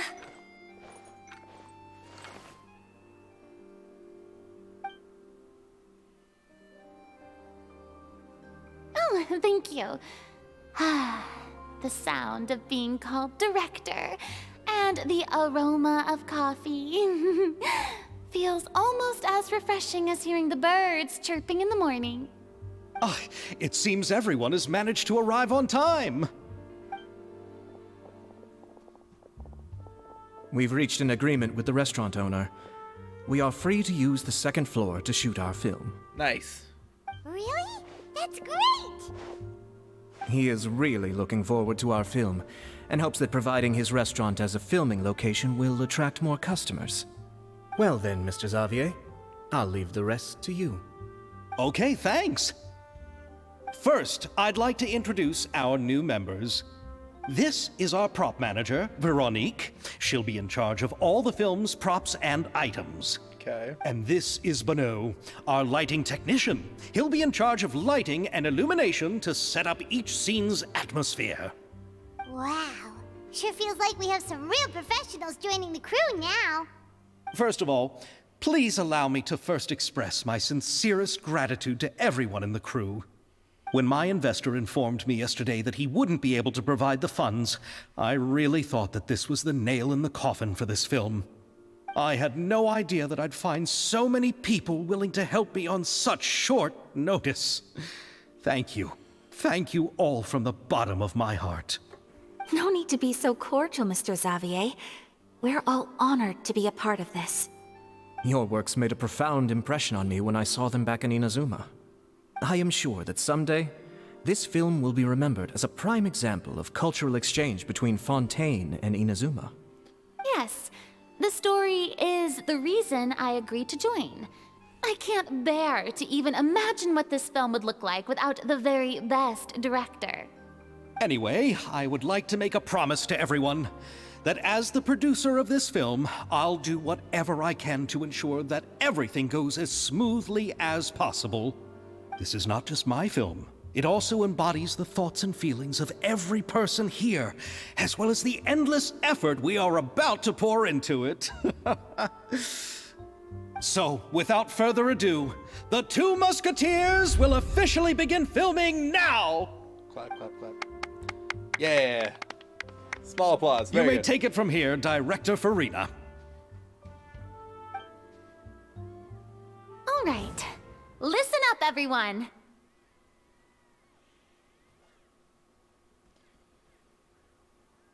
The first scene takes place when the two young musketeers are living at the Baron's home, still unaware of all that is about to happen to them. We'll need props and lighting to set the scene. Our lead actors can go get their makeup done, and extras, please take this time to go over your positions. Whoa. Seems Farina's really kicking things into gear as the director. Is everyone clear?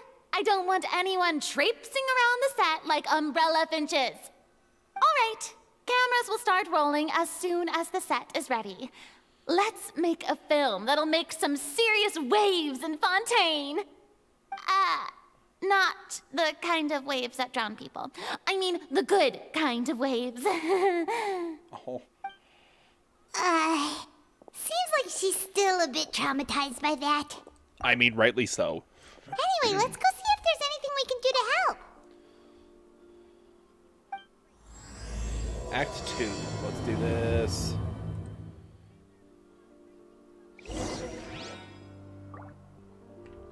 Farina, what's up? I don't need any help here. Why don't you try asking someone else? Alright. Off I go. I'll ask you in a second. I'm just gonna go talk to everyone else.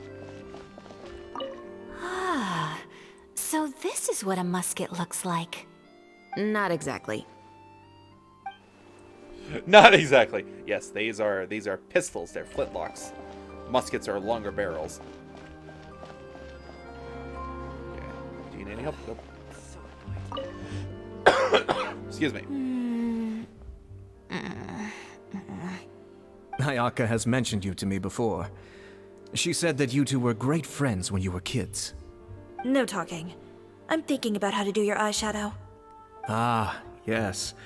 To help me really look the part. To achieve a more young and naive look for this scene. Are you saying the wrinkles around my eyes are too deep? You just have too much of a calculating look in your eyes. You sure don't mince your words. It seems you really haven't changed much. Quiet. Damn. Like, quiet. Fuck. How about here? A little more to the left. You got it. Hey, Yoimiya, do you need a hand? No, I'm fine. You know, doing the lighting is kind of like designing a fireworks show. It's interesting to imagine what kind of atmosphere the lights will create. I heard that the Traveler will be operating the camera and Paimon will be the clapper loader, right? Those roles are just perfect for the two of you. Really? Is that because it'll be easy for Paimon to hold the clapperboard while flying? Well, sure, there's that, but that's not exactly what I meant. I just think that after all your journeys together, you two must have developed a super close bond and just naturally know how to work with each other. If I'm not mistaken, the director will want the cameras rolling as soon as the clapperboard goes clack. Actually, we start rolling before that. The clapperboard just gets edited out in post-production. Oh, I see. It's amazing to see the magic behind filmmaking. Yoimiya, we need lights over there, too. Oh, on it!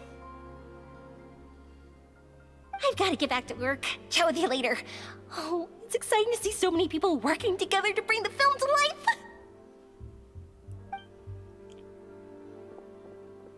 Seems like Yoimiya's really getting into it. But she was right. We do have a super close bond, don't we? Of course. Paimon's really happy to hear that.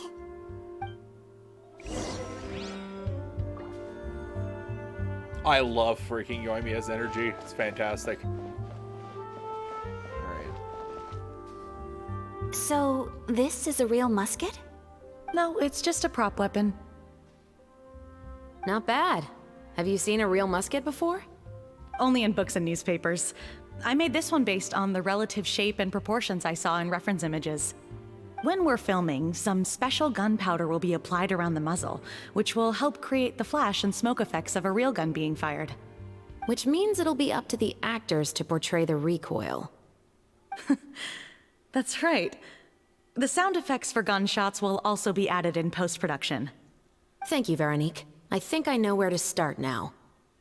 However, the musket's gears and firing pin could still use some work. Adding some wear on the metallic components will make them appear more realistic. Also, be sure to rub the muskets with some oil each time before we start shooting. That'll give the impression that the firearms have been well maintained. Good point. You seem to know a lot, Miss Chevres. I assume you use these types of firearms on a regular basis? Yes, I perform routine maintenance on my weapons every day. Just like we as people need to eat and sleep, muskets need to be cleaned and maintained. I also perform similar care for my sword every day, and familiarize myself with its shape and weight, to the point where it feels like a natural extension of my body. Yes. This way, our weapons will never betray us in the heat of battle. Yes, well said. It seems we have the same philosophy on this topic. Oh, sounds like they found a common interest to talk about. Though these props differ from the muskets I use, I can still give you some pointers. Good. I look forward to your instruction. I love them already. First and foremost, never point the weapon at anyone, regardless of whether it's a real or prop weapon or whether you're holding it or it's on the table. This holds for any time when you're not actively engaging an enemy. Okay, understood. When aiming the musket, extend your arm so that it's level with your shoulder, and use your eye to look down the weapon's sights. Like this? Not bad. Now, try saying your lines. This is the end of the road for you. Good. Now turn your body a little. That way, you'll give your enemy less of a target to work with. And relax your shoulders. Here, allow me to demonstrate. This is the end of the road for you. Damn. Huh. Excuse me, Miss Chiori. Director Farina, there's something I wish to discuss with you. Oh? What is it? Like this? Yes, much better. What do you think? I do see your point. But are you sure you wish to do this? I believe it would be most fitting. Well, if you insist. All right, I understand. Miss Ayaka, Miss Chevres, could the two of you please come over here? Huh? What's going on? Are we gonna start filming now? Let's go see. What is it? I have a question for you, Miss Chevres. Would you be willing to play the role of a musketeer? What? To clarify, I would like to turn over my role to Miss Chevres. But brother... Don't worry, Ayaka. I actually view this as a good thing. I was becoming troubled trying to set aside some time to speak to the staff at the Palais Mermonia. I would like to have some conversations about the cultural exchange between our two countries, and I've heard that the bureaucratic process here can get rather complicated. Now, I will be able to focus on my work. Besides, you also know that I'm not really one for public performances. Are you really sure? From a director's point of view, I also felt like the relationship between the two musketeers in the original story could be improved.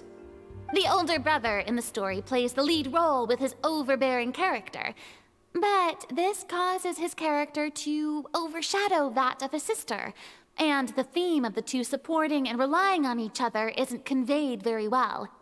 But if we were to change the siblings to two sisters of a similar age, then that aspect of the story might come through more clearly. Also, I've seen you instructing Ayaka. That cold and dignified personality is exactly what we need for the older musketeer. Of course, even with all these insights, the decision should still be made by Miss Chevres. Chevres mentioned that she really likes the story, right? Paimon bets that she'll take the role. But she still has to prioritize her work. All right, I'll take the role. Nice. Good. It's decided then. I'll get started on making edits to the script. We'll also need to make some immediate adjustments to the lighting, props, and costumes. I have a feeling that our adaptation will be even better than the original story. You're doing a great favor for me, Miss Chevres. You have my gratitude. Don't mention it. I like this character, so if anything, I should be the one thanking you. Well, since my brother is the one who brought up the idea, I suppose there's no need to worry. Let's go, Miss Chevres. I look forward to working with you. Please, just call me Chevres.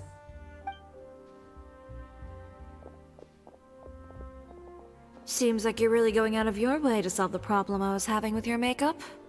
Surely you jest, Chiori. I assure you that I was mostly motivated by a desire to spend more time on formal business. Oh, come on. You really think I'd buy that?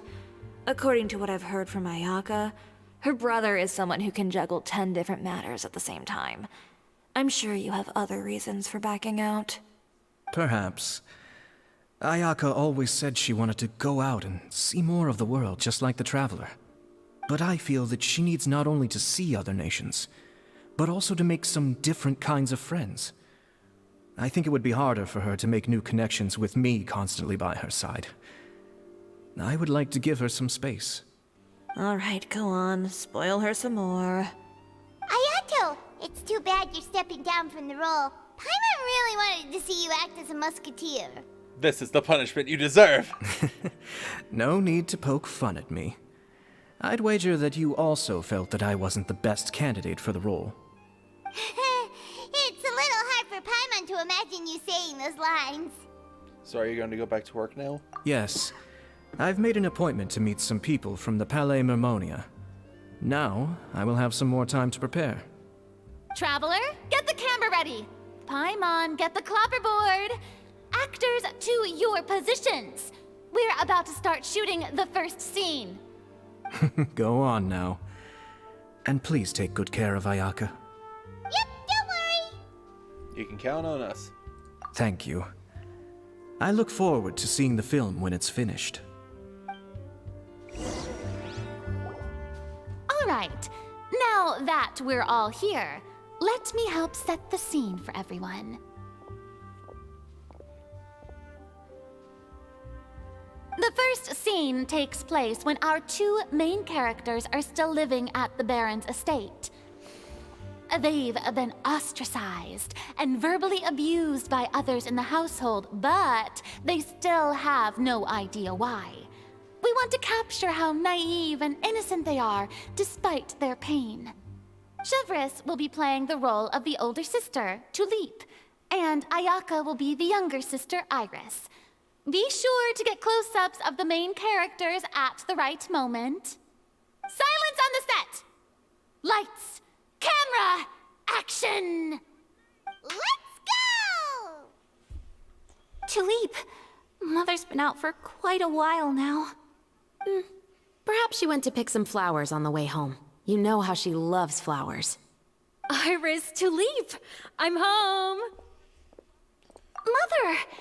You were out for so long, we were beginning to worry about you. I'm sorry, but I'm back now, safe and sound. Here, I brought your favorite treat, apple turnovers. Mother, what are those bruises on your hand? Huh? What bruises? Oh, I must have bumped into something while I was working yesterday. But I didn't notice them this morning. Then perhaps they're from when I accidentally tripped when I was out just now. By the way, did you have fun playing at home? What's the matter, Iris? Well, we've realized that no one really wants to play with us. They even took Iris's doll and spat at us. And they even called us names. They said we were... Shh. It's all right. Don't worry. Girls, listen to me. It doesn't matter what anyone says. Don't listen to them. No one can define you with such words. You both have wonderful lives ahead of you. Just like your names. You will both blossom like beautiful flowers. Maybe your time to blossom hasn't quite come yet, but one day, you two will bloom more beautifully than anything else. Don't let the soil you're in now ruin your future beauty. Understand? My dear daughters. And cut! I made some bad decisions there, boys and girls, and fuck. Not bad. The actors' emotions were all on point. Let's keep that take. Also, if our clapper loader could avoid shouting at the start of the scene next time. Oh, got it. Great. I was a little worried that my nerves would get the better of me. What about you, Xavier? I felt fine. The lines weren't too difficult at all. Seems like Farina must have adapted the role nicely. You two were great. I couldn't tell it was your first time acting in a film. You should have more confidence. Thank you for your encouragement. Positions, everyone! We'll move on to the next scene after we try a few more camera angles. Farina looks over my work, calls it shit. I'm done. This scene is when our two characters return home, only to discover their mother has been murdered. Ready? Lights! Camera! Action! Mother, we're back. Mother?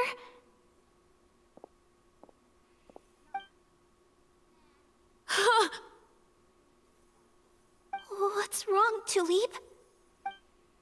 Iris, stay away! Huh? Why? What's... Mother! Mother... She's... Huh? There's poison in this cup. Huh? I could have sworn I've seen this kind of cup before. Those aristocrats. They didn't even try to cover up their actions.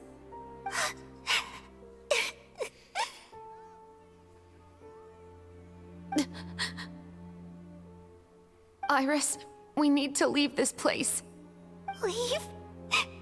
But now that Mother is gone, where can we even go? Anywhere. All I know is that we can't stay in this house. But are we just going to let them get away with this? We'll have our revenge, I promise you. Just not right now.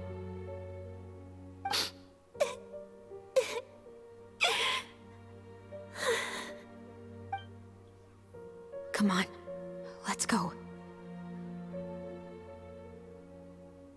No, wait.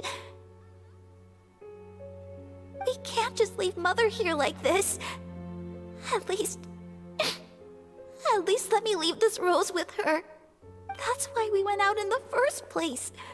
To buy her this flower. All right. Goodbye, Mother. We'll avenge you. Someday. And cut! Beautiful! Great performance! Oh my, you're so amazing, Ayaka! And were those real tears I saw? How did you do it? I was surprised too. Thank you for the kind compliments. Actually, as soon as Director Farina said action, I told myself not to think about anything. I just felt the weight of the moment and became the character. It's quite similar to practicing the art of the sword. You clear your mind and focus only on what's happening in front of you. Ayaka's performance was amazing. Have I discovered an acting prodigy? Pipe down, everyone! We need to move on to the next scene!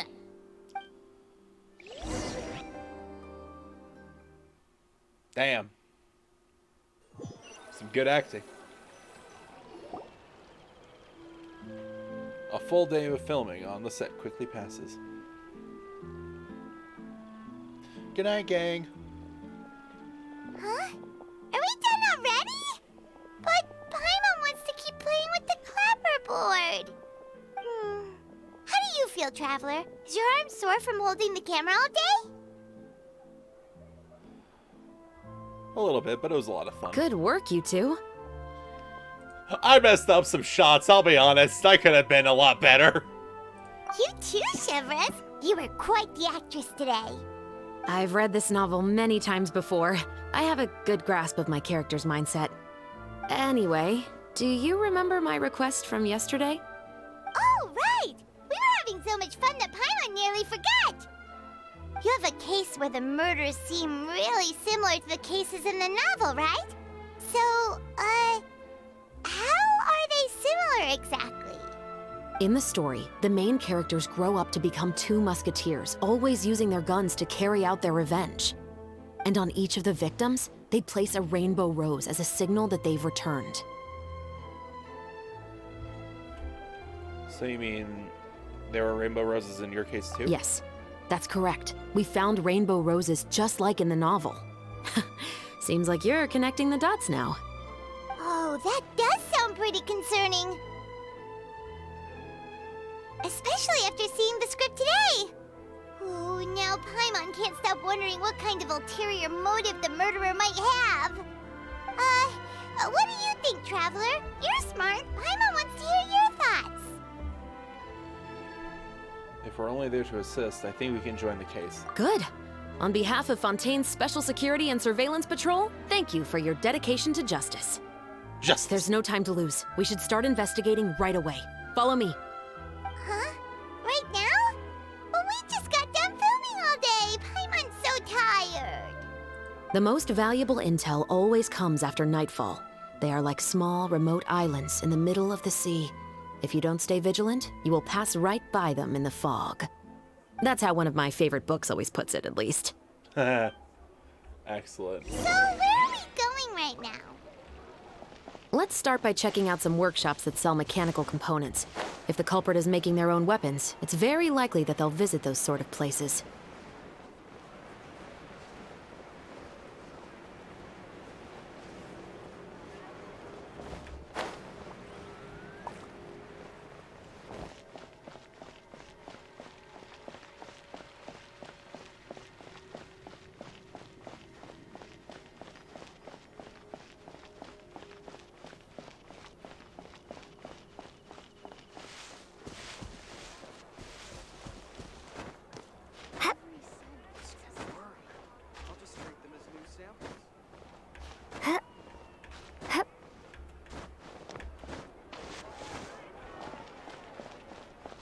yo, man, how you doing?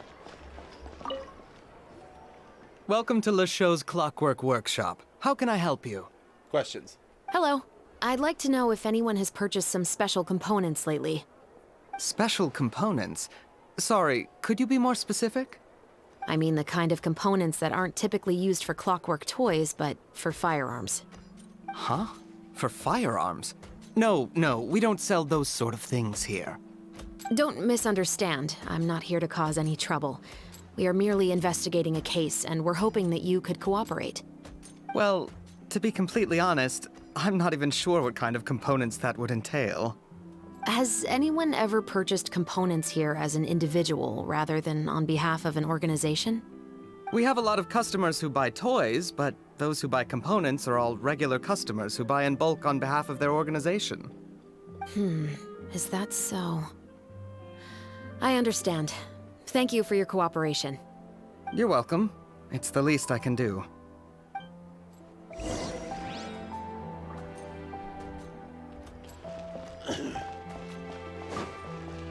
On the plus side, Belmont's isn't very far from here.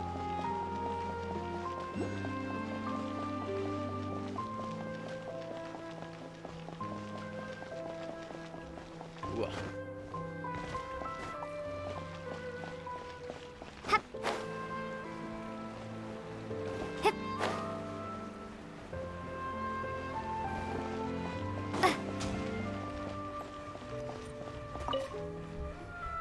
Oh, hey, Chevres. Run out of oil for your musket again? Hello, Estelle. I want to know if anyone has come to your shop recently to order some firearm components. Oh, is this another case? Let me think. I don't think so. Some people have requested that I make some prop guns for the Fontinalia Film Festival, but I refused all of those requests. Oh? Why's that? Because there's no profit! I only make things here that can do some real heavy lifting. I don't have the energy to make some new molds just for the festival. Then has anybody come specifically looking for mechanical components? Well, I usually sell off my scrap to the Fleuve Cendre. I don't typically give them to one specific person. I understand. Thanks for your cooperation. Don't mention it. Always happy to have the Musketeers' patronage. Seems like we haven't found any leads to go off yet. Yeah, unfortunately. All right, let's head to Fleuve Cendre next. Huh? Are you sure?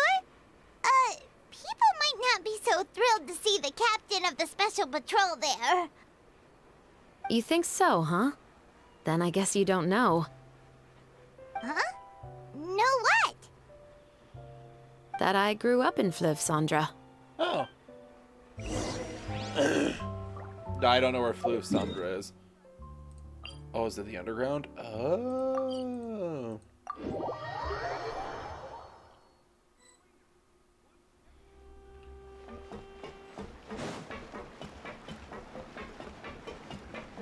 Everyone's gonna be like, "Oh, Shipros, how you doing?" Hello, friend. You're cool and sassy. Never mind. Why am? Hello.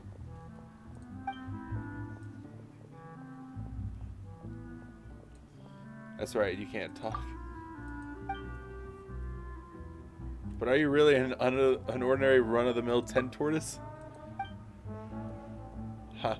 What am I doing here, expecting a reply like this? But then again, there can be no disappointment without expectations, right? Thank you. This is indeed a truth to be held self-evident.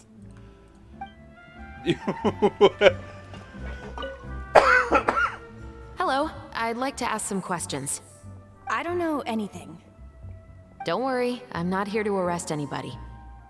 You say that now. It's the truth. Here, take this as my guarantee. Wait, did Paimon just see what she thinks she saw? Is the captain of the special patrol bribing a citizen? Shh, keep your lips sealed and no one will ever know. Seems you're different from the other guards. What do you want to know? Have you heard anything related to Muskets in Fleuve Cendre lately? Anything at all? Muskets, huh? All I know is that about 2 weeks ago, we started hearing some loud noises at night. So loud that it's been waking me up. Were they gunshots? Possibly. It's hard to tell around here. Someone's house collapsing, a pipe exploding somewhere, it's all the same. But the noises I'm talking about definitely happened after I fell asleep. Do you know where the noises were coming from? I don't remember clearly. Is it that you don't remember, or that you need to think about it some more? You tell me. Then please, think about it some more. She's giving her even more Mora! I didn't see anything. Maybe she's just giving out some pâté de fruit. The noises came from the end of the southern waterway. I came out and had a look for myself when I wasn't sleeping well, but I didn't dare get too close. That's all I know. All right, I'll take your word for it. Thanks for the pâté de fruit. Pâté de fruit. No need to be surprised. I grew up here, remember? I know how to get people around here to talk. What talk? Seems you catch on pretty quick. Now then, let's keep going. Why, whatever you mean? I saw no talking, I just saw an exchanging of fruit. Finally on the right path. Hey, true. It's been a while, Tetro. Please, just get on with your request. I want to know if you've heard anybody talking about muskets lately. Information isn't free, you know. I've heard that bandits have been extremely active in the countryside recently, and they've been affecting the delivery of goods to Poisson. I can allocate some more manpower to help out with that problem. What do you say? You're still as helpful as ever.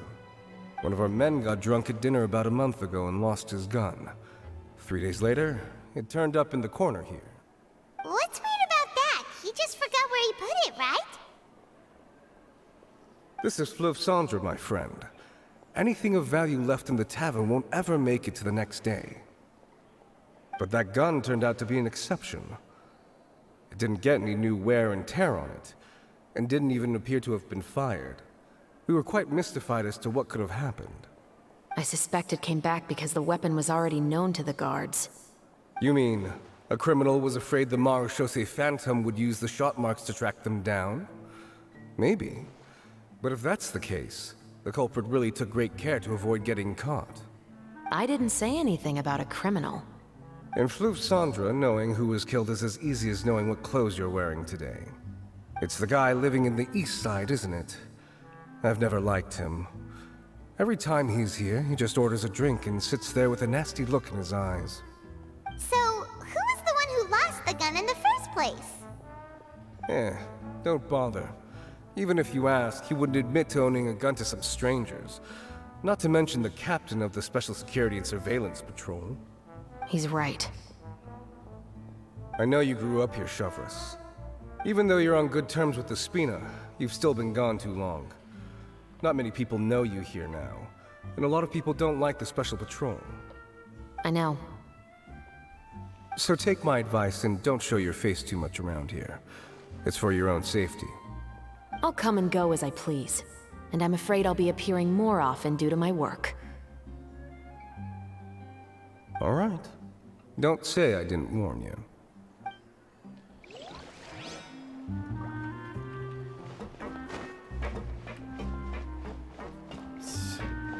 Yeah, god damn it.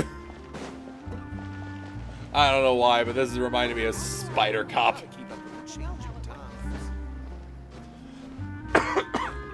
Also, if you don't know what I'm talking about, I started recently playing the Marvel's The Spider-Man. That was made for the PS4. And there's just one bit in there that I really like. Spider Cop.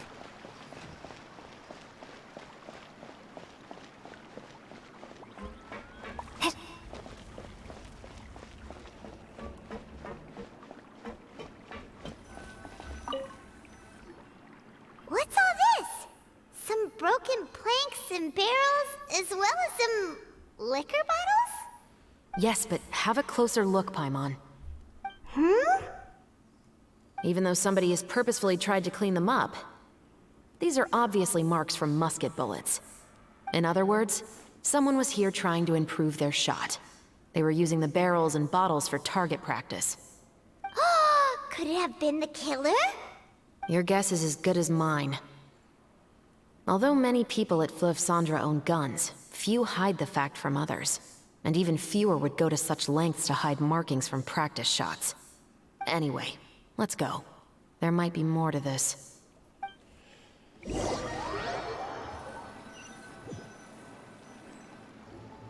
Seems like that's all we'll be able to uncover for today. Paimon feels like we managed to learn a lot more here than up on the surface. Yes.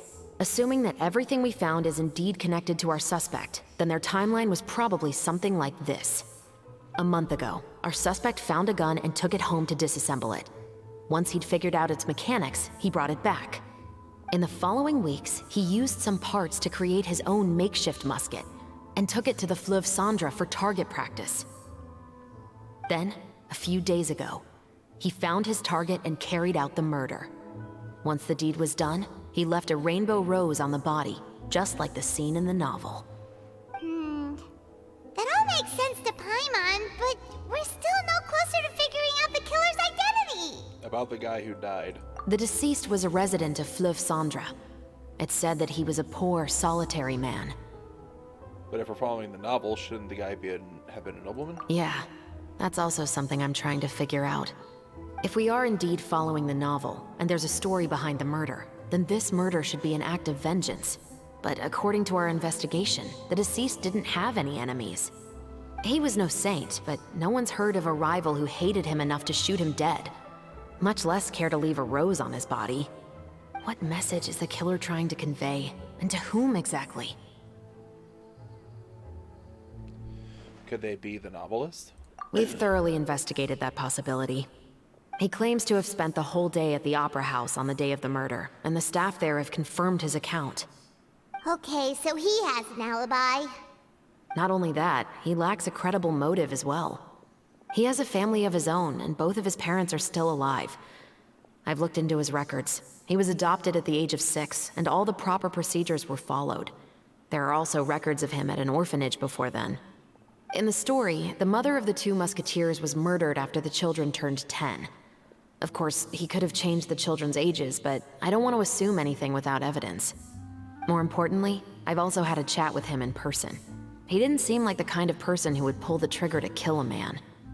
Then, what should we do now? We have all this new information, but it doesn't help us move forward.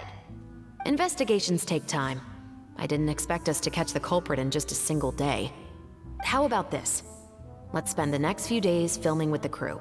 We can continue the investigation once we're done with the film. I'm sure that given time, new leads will present themselves. Wait, but weren't you saying Intel is like small, remote islands in the middle of the sea just a moment ago? Wouldn't you just miss them if you were to stop looking? Ah, but the book had more than one reference to the islands, Paimon. Oh? What else did it say then?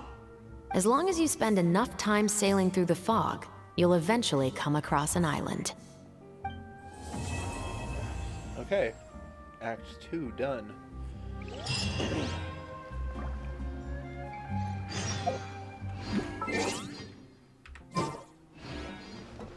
I really like Shivers' character.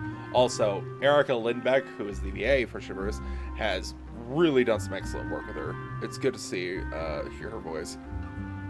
Whatever business you're in, you gotta keep up with the changing times.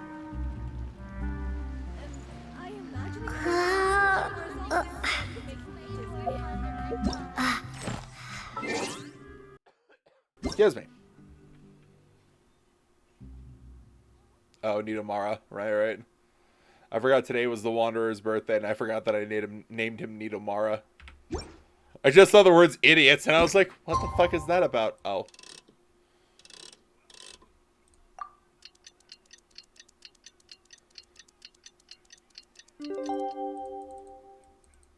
Huh, interesting. It's filming time again! Our schedule is jam-packed for the next couple of days, too. We've got so many different locations and sets to cover. Anyway, let's head out and meet up with the others. Is this area named on the map? Oh, it is. I never knew that. I never knew.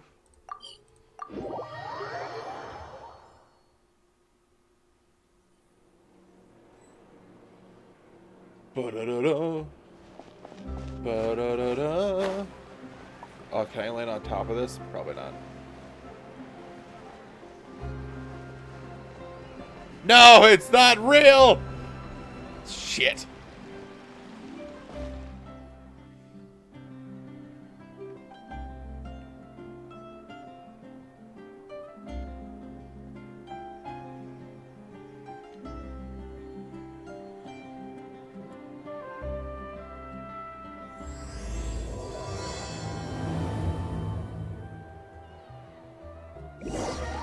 Both filming and criminal investigation progress at a steady pace over the next few days.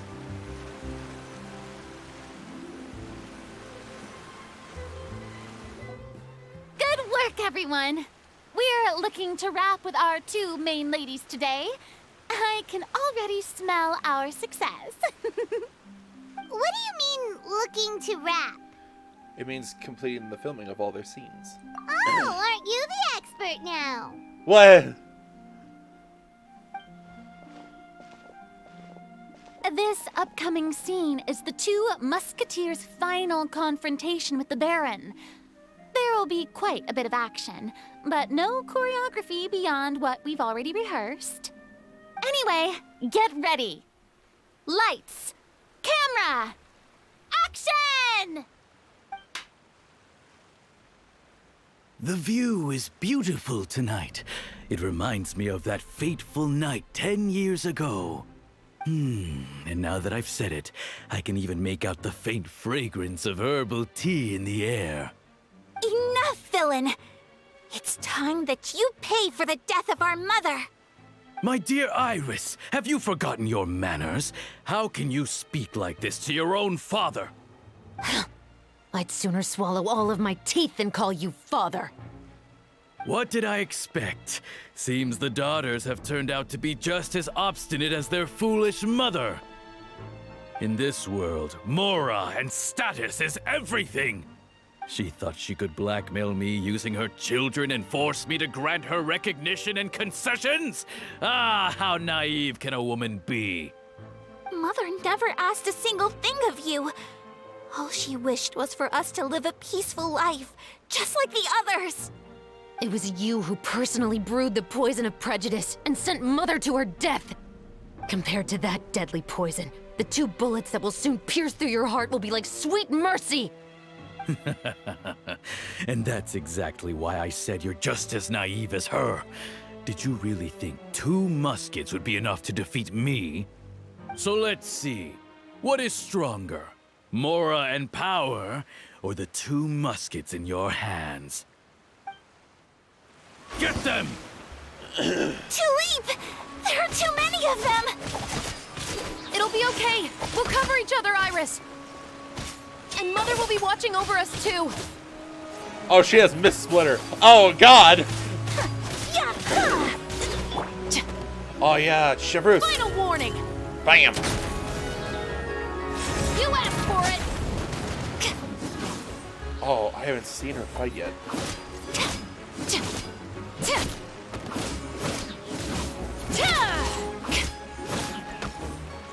Drop your weapons! Headshot. Justice will prevail!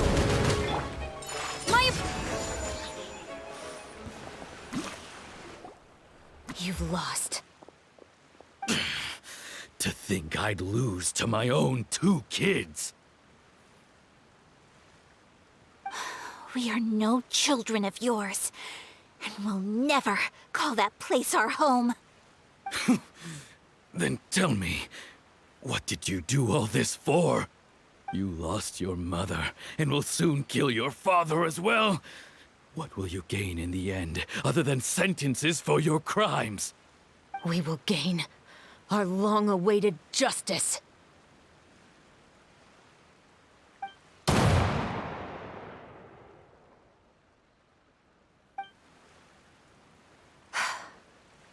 it's over.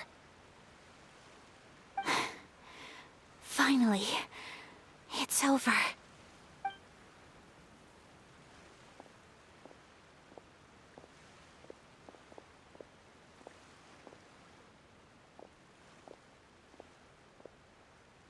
So, where will you go now, Tulip? I'm not too sure, Iris. Maybe somewhere with lots of flowers? After all, Mother always did love going where the blossoms were. What about you? I want to go visit Mother's grave. Yeah, that's not a bad idea. Huh? Tulip, look! What is it?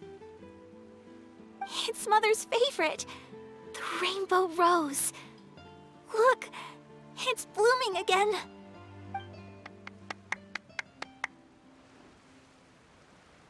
Excellent! That was beyond mesmerizing. Even I didn't expect the scene to go so well. And we got it in a single take. All right, everyone. We've got a wrap for Tulip and Iris. Congratulations, Ayaka and Chevres! Thank you. I didn't expect our parts to wrap so quickly. I wish I could savor the experience for just a bit longer. Paimon totally understands. Paimon's not ready to say goodbye to the clapperboard either. Filming has really been a lot of fun. You were great too, Chevres. The way you said, long-awaited justice. It gave Paimon chills. That is indeed my favorite line in the whole book. I still remember trying to act it out in my room the first few times I read it. Whoa, Paimon would have never guessed you're that type.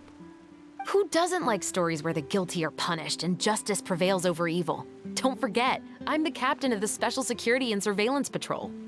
Captain, I have something urgent to report. Please excuse me, everyone. I'll be back in just a moment. It's okay, don't worry about us.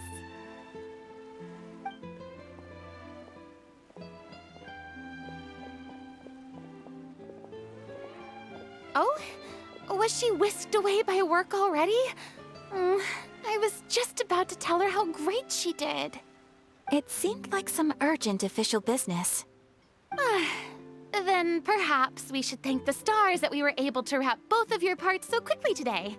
Switching around the filming schedule would have been a real pain. Anyway, I actually came over to let everyone know that we're all done for today.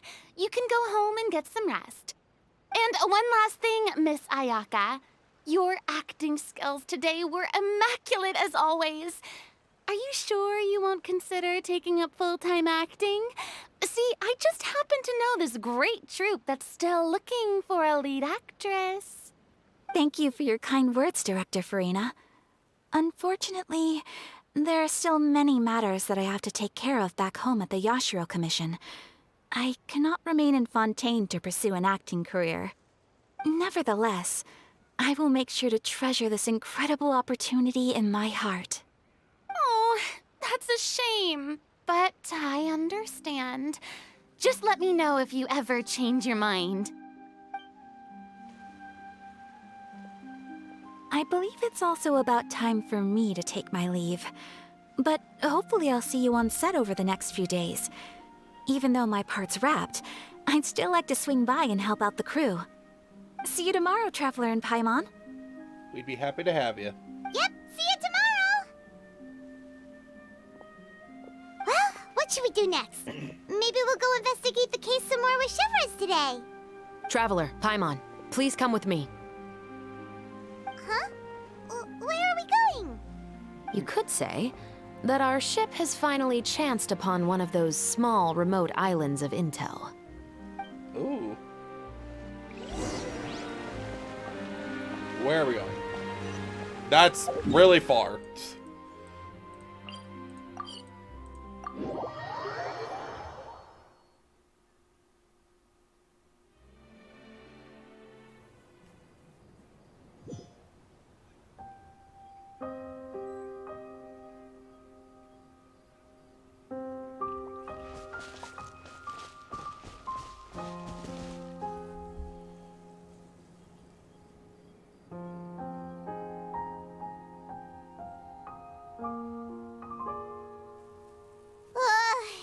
Paimon's exhausted.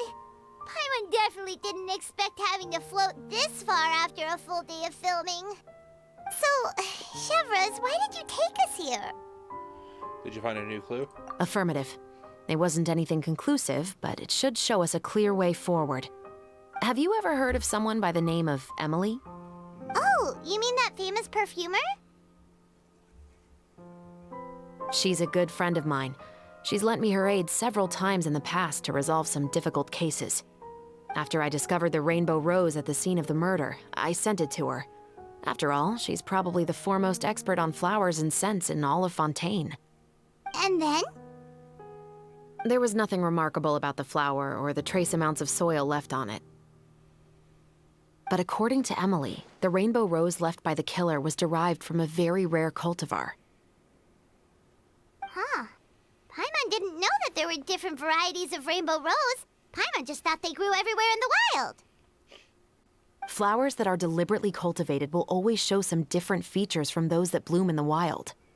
We already knew that the rose left at the scene belonged to a special cultivar, but with Emily's expertise, we were able to pinpoint the place where it was first picked from.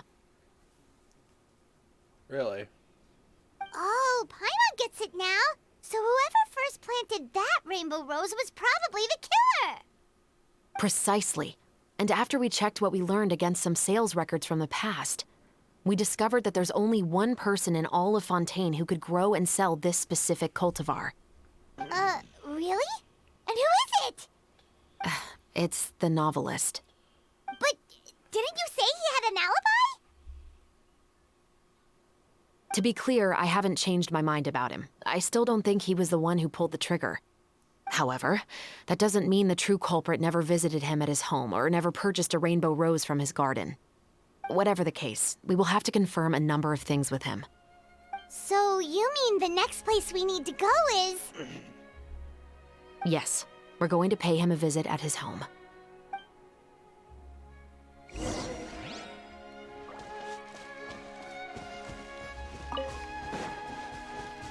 I must grab every flower I see so I can pick it all.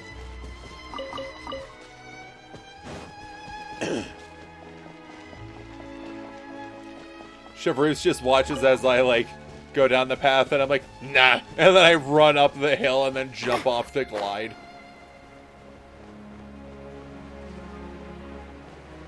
Oh, shit. There's a thing over there.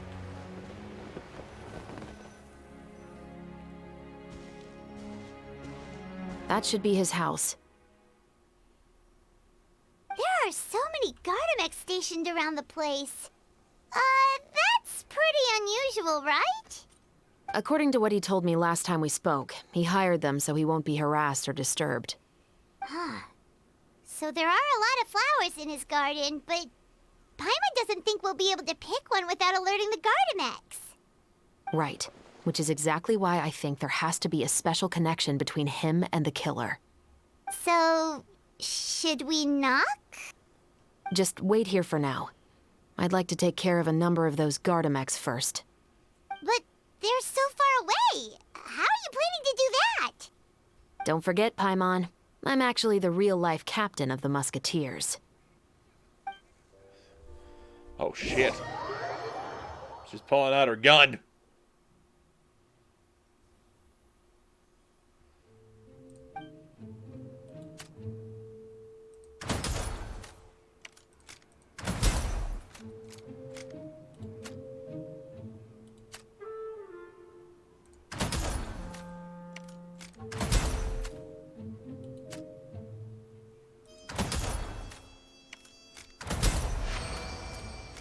Murdered.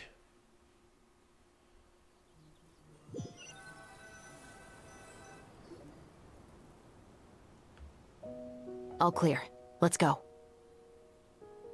Wait! Paimon's a little nervous now that we know he could be the killer. Can we go over our plan of action again? I'll go knock on the door and make sure it's safe inside. Once we're sure that we're in the clear, I'll ask him to come with us for a quick round of questioning at the guard's headquarters. But can't we just arrest him? We still have no evidence that he's the killer, or that he lent the killer any direct aid. Still, It would be appreciated if you could pick a rainbow rose from his garden for me while I'm talking to him. It'll help the Marechaussee Phantom confirm Emily's theory. Sure, no problem. Just be careful, Chevreuse.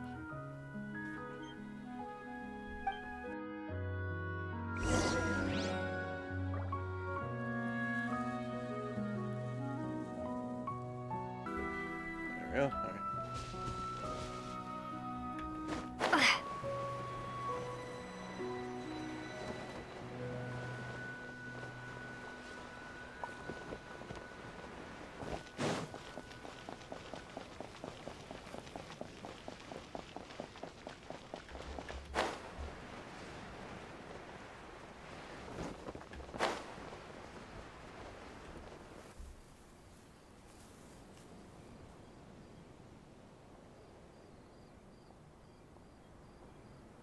Excuse me, Mr. Baptiste, are you home? Who could it be at this hour? Oh, it's you, Officer Chevreuse. Would you mind accompanying me to the guard's headquarters, Mr. Baptiste? We would like to ask you some questions about a case. Oh, is it still regarding the murder case from before? I cannot confirm or deny that at this time. So it is then. Listen, I need you to come with me, Mr. Baptiste. Miss Chevreuse, I'll save you the trouble. Oh, and you two over there? There's no need for you to pick my flowers either. It's not time for them to bloom yet. Oh! Okay. Paimon, alright. By saving me the trouble, you mean... I will confess. I was the killer. Huh? He just admitted he's guilty! Please relax, everyone. I'm not armed. The musket you're looking for has been buried in my backyard. Then it's my responsibility to inform you, Mr. Baptiste, that everything you say right now will be used as evidence for the inevitable trial. Yes, I am perfectly aware of that. I must say, I hate this feeling. Oh? Is it because I confessed? Or because you've been proven wrong? Both, I suppose.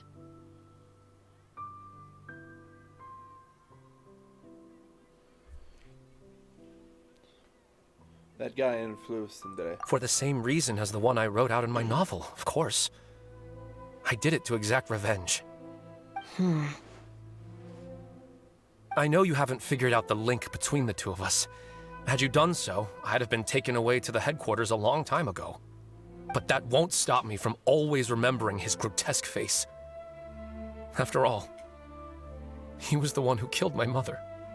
Your mother is still healthy and well. You know, I was adopted as a child. I was referring to my birth mother. That was never recorded in the orphanage's records. Please forgive a 6-year-old child for concocting some lies to protect himself after watching his mother die right in front of him. So, your novel, it was like a record of your life? No, of course not. It was a work of fiction with many embellished parts. But I am indeed the illegitimate son of a wealthy and influential man who abused his power to murder my mother. That part was 100% real. But the man you killed didn't have a Mora to his name. He was a hired assassin. An irredeemable beast who sank his fangs into a defenseless woman just for a few bags of Mora. But if that's really the truth, you wouldn't be telling us any of this now. You still haven't managed to take revenge against your father, the true mastermind behind it all. I never thought I'd hear that kind of thing from the captain of the Special Security and Surveillance Patrol. I'm simply skeptical about your motives. It's simple, really. I've grown tired of everything and don't want to shoulder this burden anymore. You may have considered me too soft to pull the trigger. Well, as it turns out, you are exactly right. I've become overwhelmed by the aftermath of the murder. So you're going to call a stop to your revenge, just like that? The true mastermind is too rich and too powerful for me. I've accepted that I will never be able to avenge my mother alone. And so what? The characters in your book never gave up. Now, Officer Chavras, I'm the one who has killed a man, aren't I? Are you trying to convince me to commit another crime? What's your father's name? How do you plan to prove the veracity of all of your claims? Well, I'd like to speak with you privately. Sure. Why don't we speak privately at the guard's headquarters? No, it has to be here. I must ensure that we won't be overheard. Fine. Let's talk here. When I said won't be overheard, I meant by anyone. No. I would like to speak with you and you alone. We can go somewhere else for now. Thanks. I appreciate it. Please stay safe, Chevres.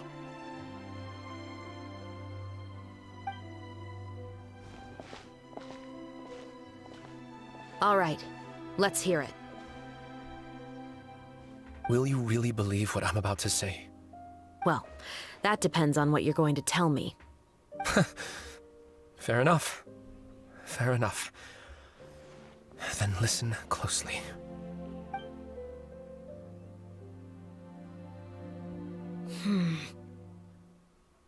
So that's how it's all connected. So, it seems you believe me after all. Do you want me to go public with this? No, of course not. At least, not right now. Then why did you bother telling me? You've read my work. What do you think? Even if you were to go public with all of this right now, he'd simply deny everything. It's been too long. Almost 20 years. Anything that could be used as evidence has long faded away. Even if there might have been a solitary island of truth once upon a time, it has long sunk beneath the waves by now. Justice will never find him. Not if you don't try. I know that as the captain of the Special Security and Surveillance Patrol, you will always stand on the side of justice. But do you really think a cushy life in prison really constitutes justice for him? I bet he could lead an extremely comfortable life in the fortress of Meripede. What are you trying to say? I've been observing you from a distance. Your portrayal of the musketeer was exquisite. Pull the trigger of justice against him. Let the villain get what he deserves. You want me to let you go so you may complete your revenge? No, Officer Chavras. I know that would be impossible. No. What I'd like is for you to perform the deed on my behalf. Oh, Chevres sure is taking her time. What could they be talking about anyway? Oh, Paimon's worried. What if he decided to attack her? I have full confidence in Chevres' fighting skills.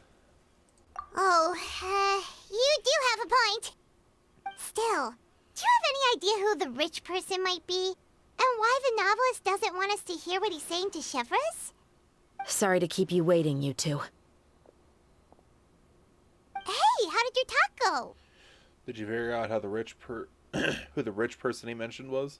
I've already sent someone to escort Baptiste back to the headquarters for questioning. He wasn't lying about the musket. It was indeed buried in his backyard. But what about the name? Did he tell you the name of the rich guy? Yes, he did. But for now, I have to return to the Special Patrol. There are still a few loose ends I need to tie up. What's going on? It feels like she's keeping something from us. I'll probably be quite busy over the next few days, so apologies if you don't see me on set. All right, Paimon understands if you can't tell us everything you know. We'll just keep an eye on the Steambird then. Actually, there's still something else I need your help with. And that's the end of Act 3. Okay.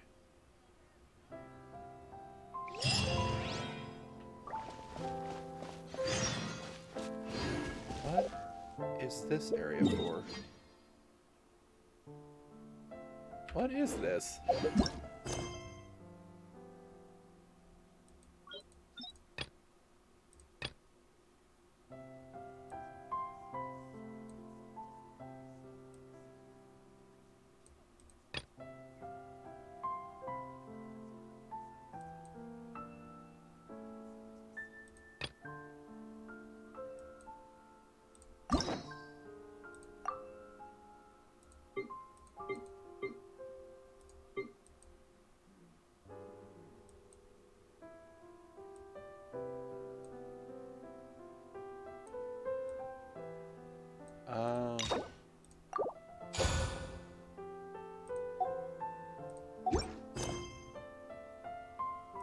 Okay. That is going to be it for today's stream, folks. Alright, folks. Alright, YouTube. That's going to be it for today's episode. I hope you all enjoyed. Tell me in the comments what was your favorite part of today's episode. I'd love to hear it.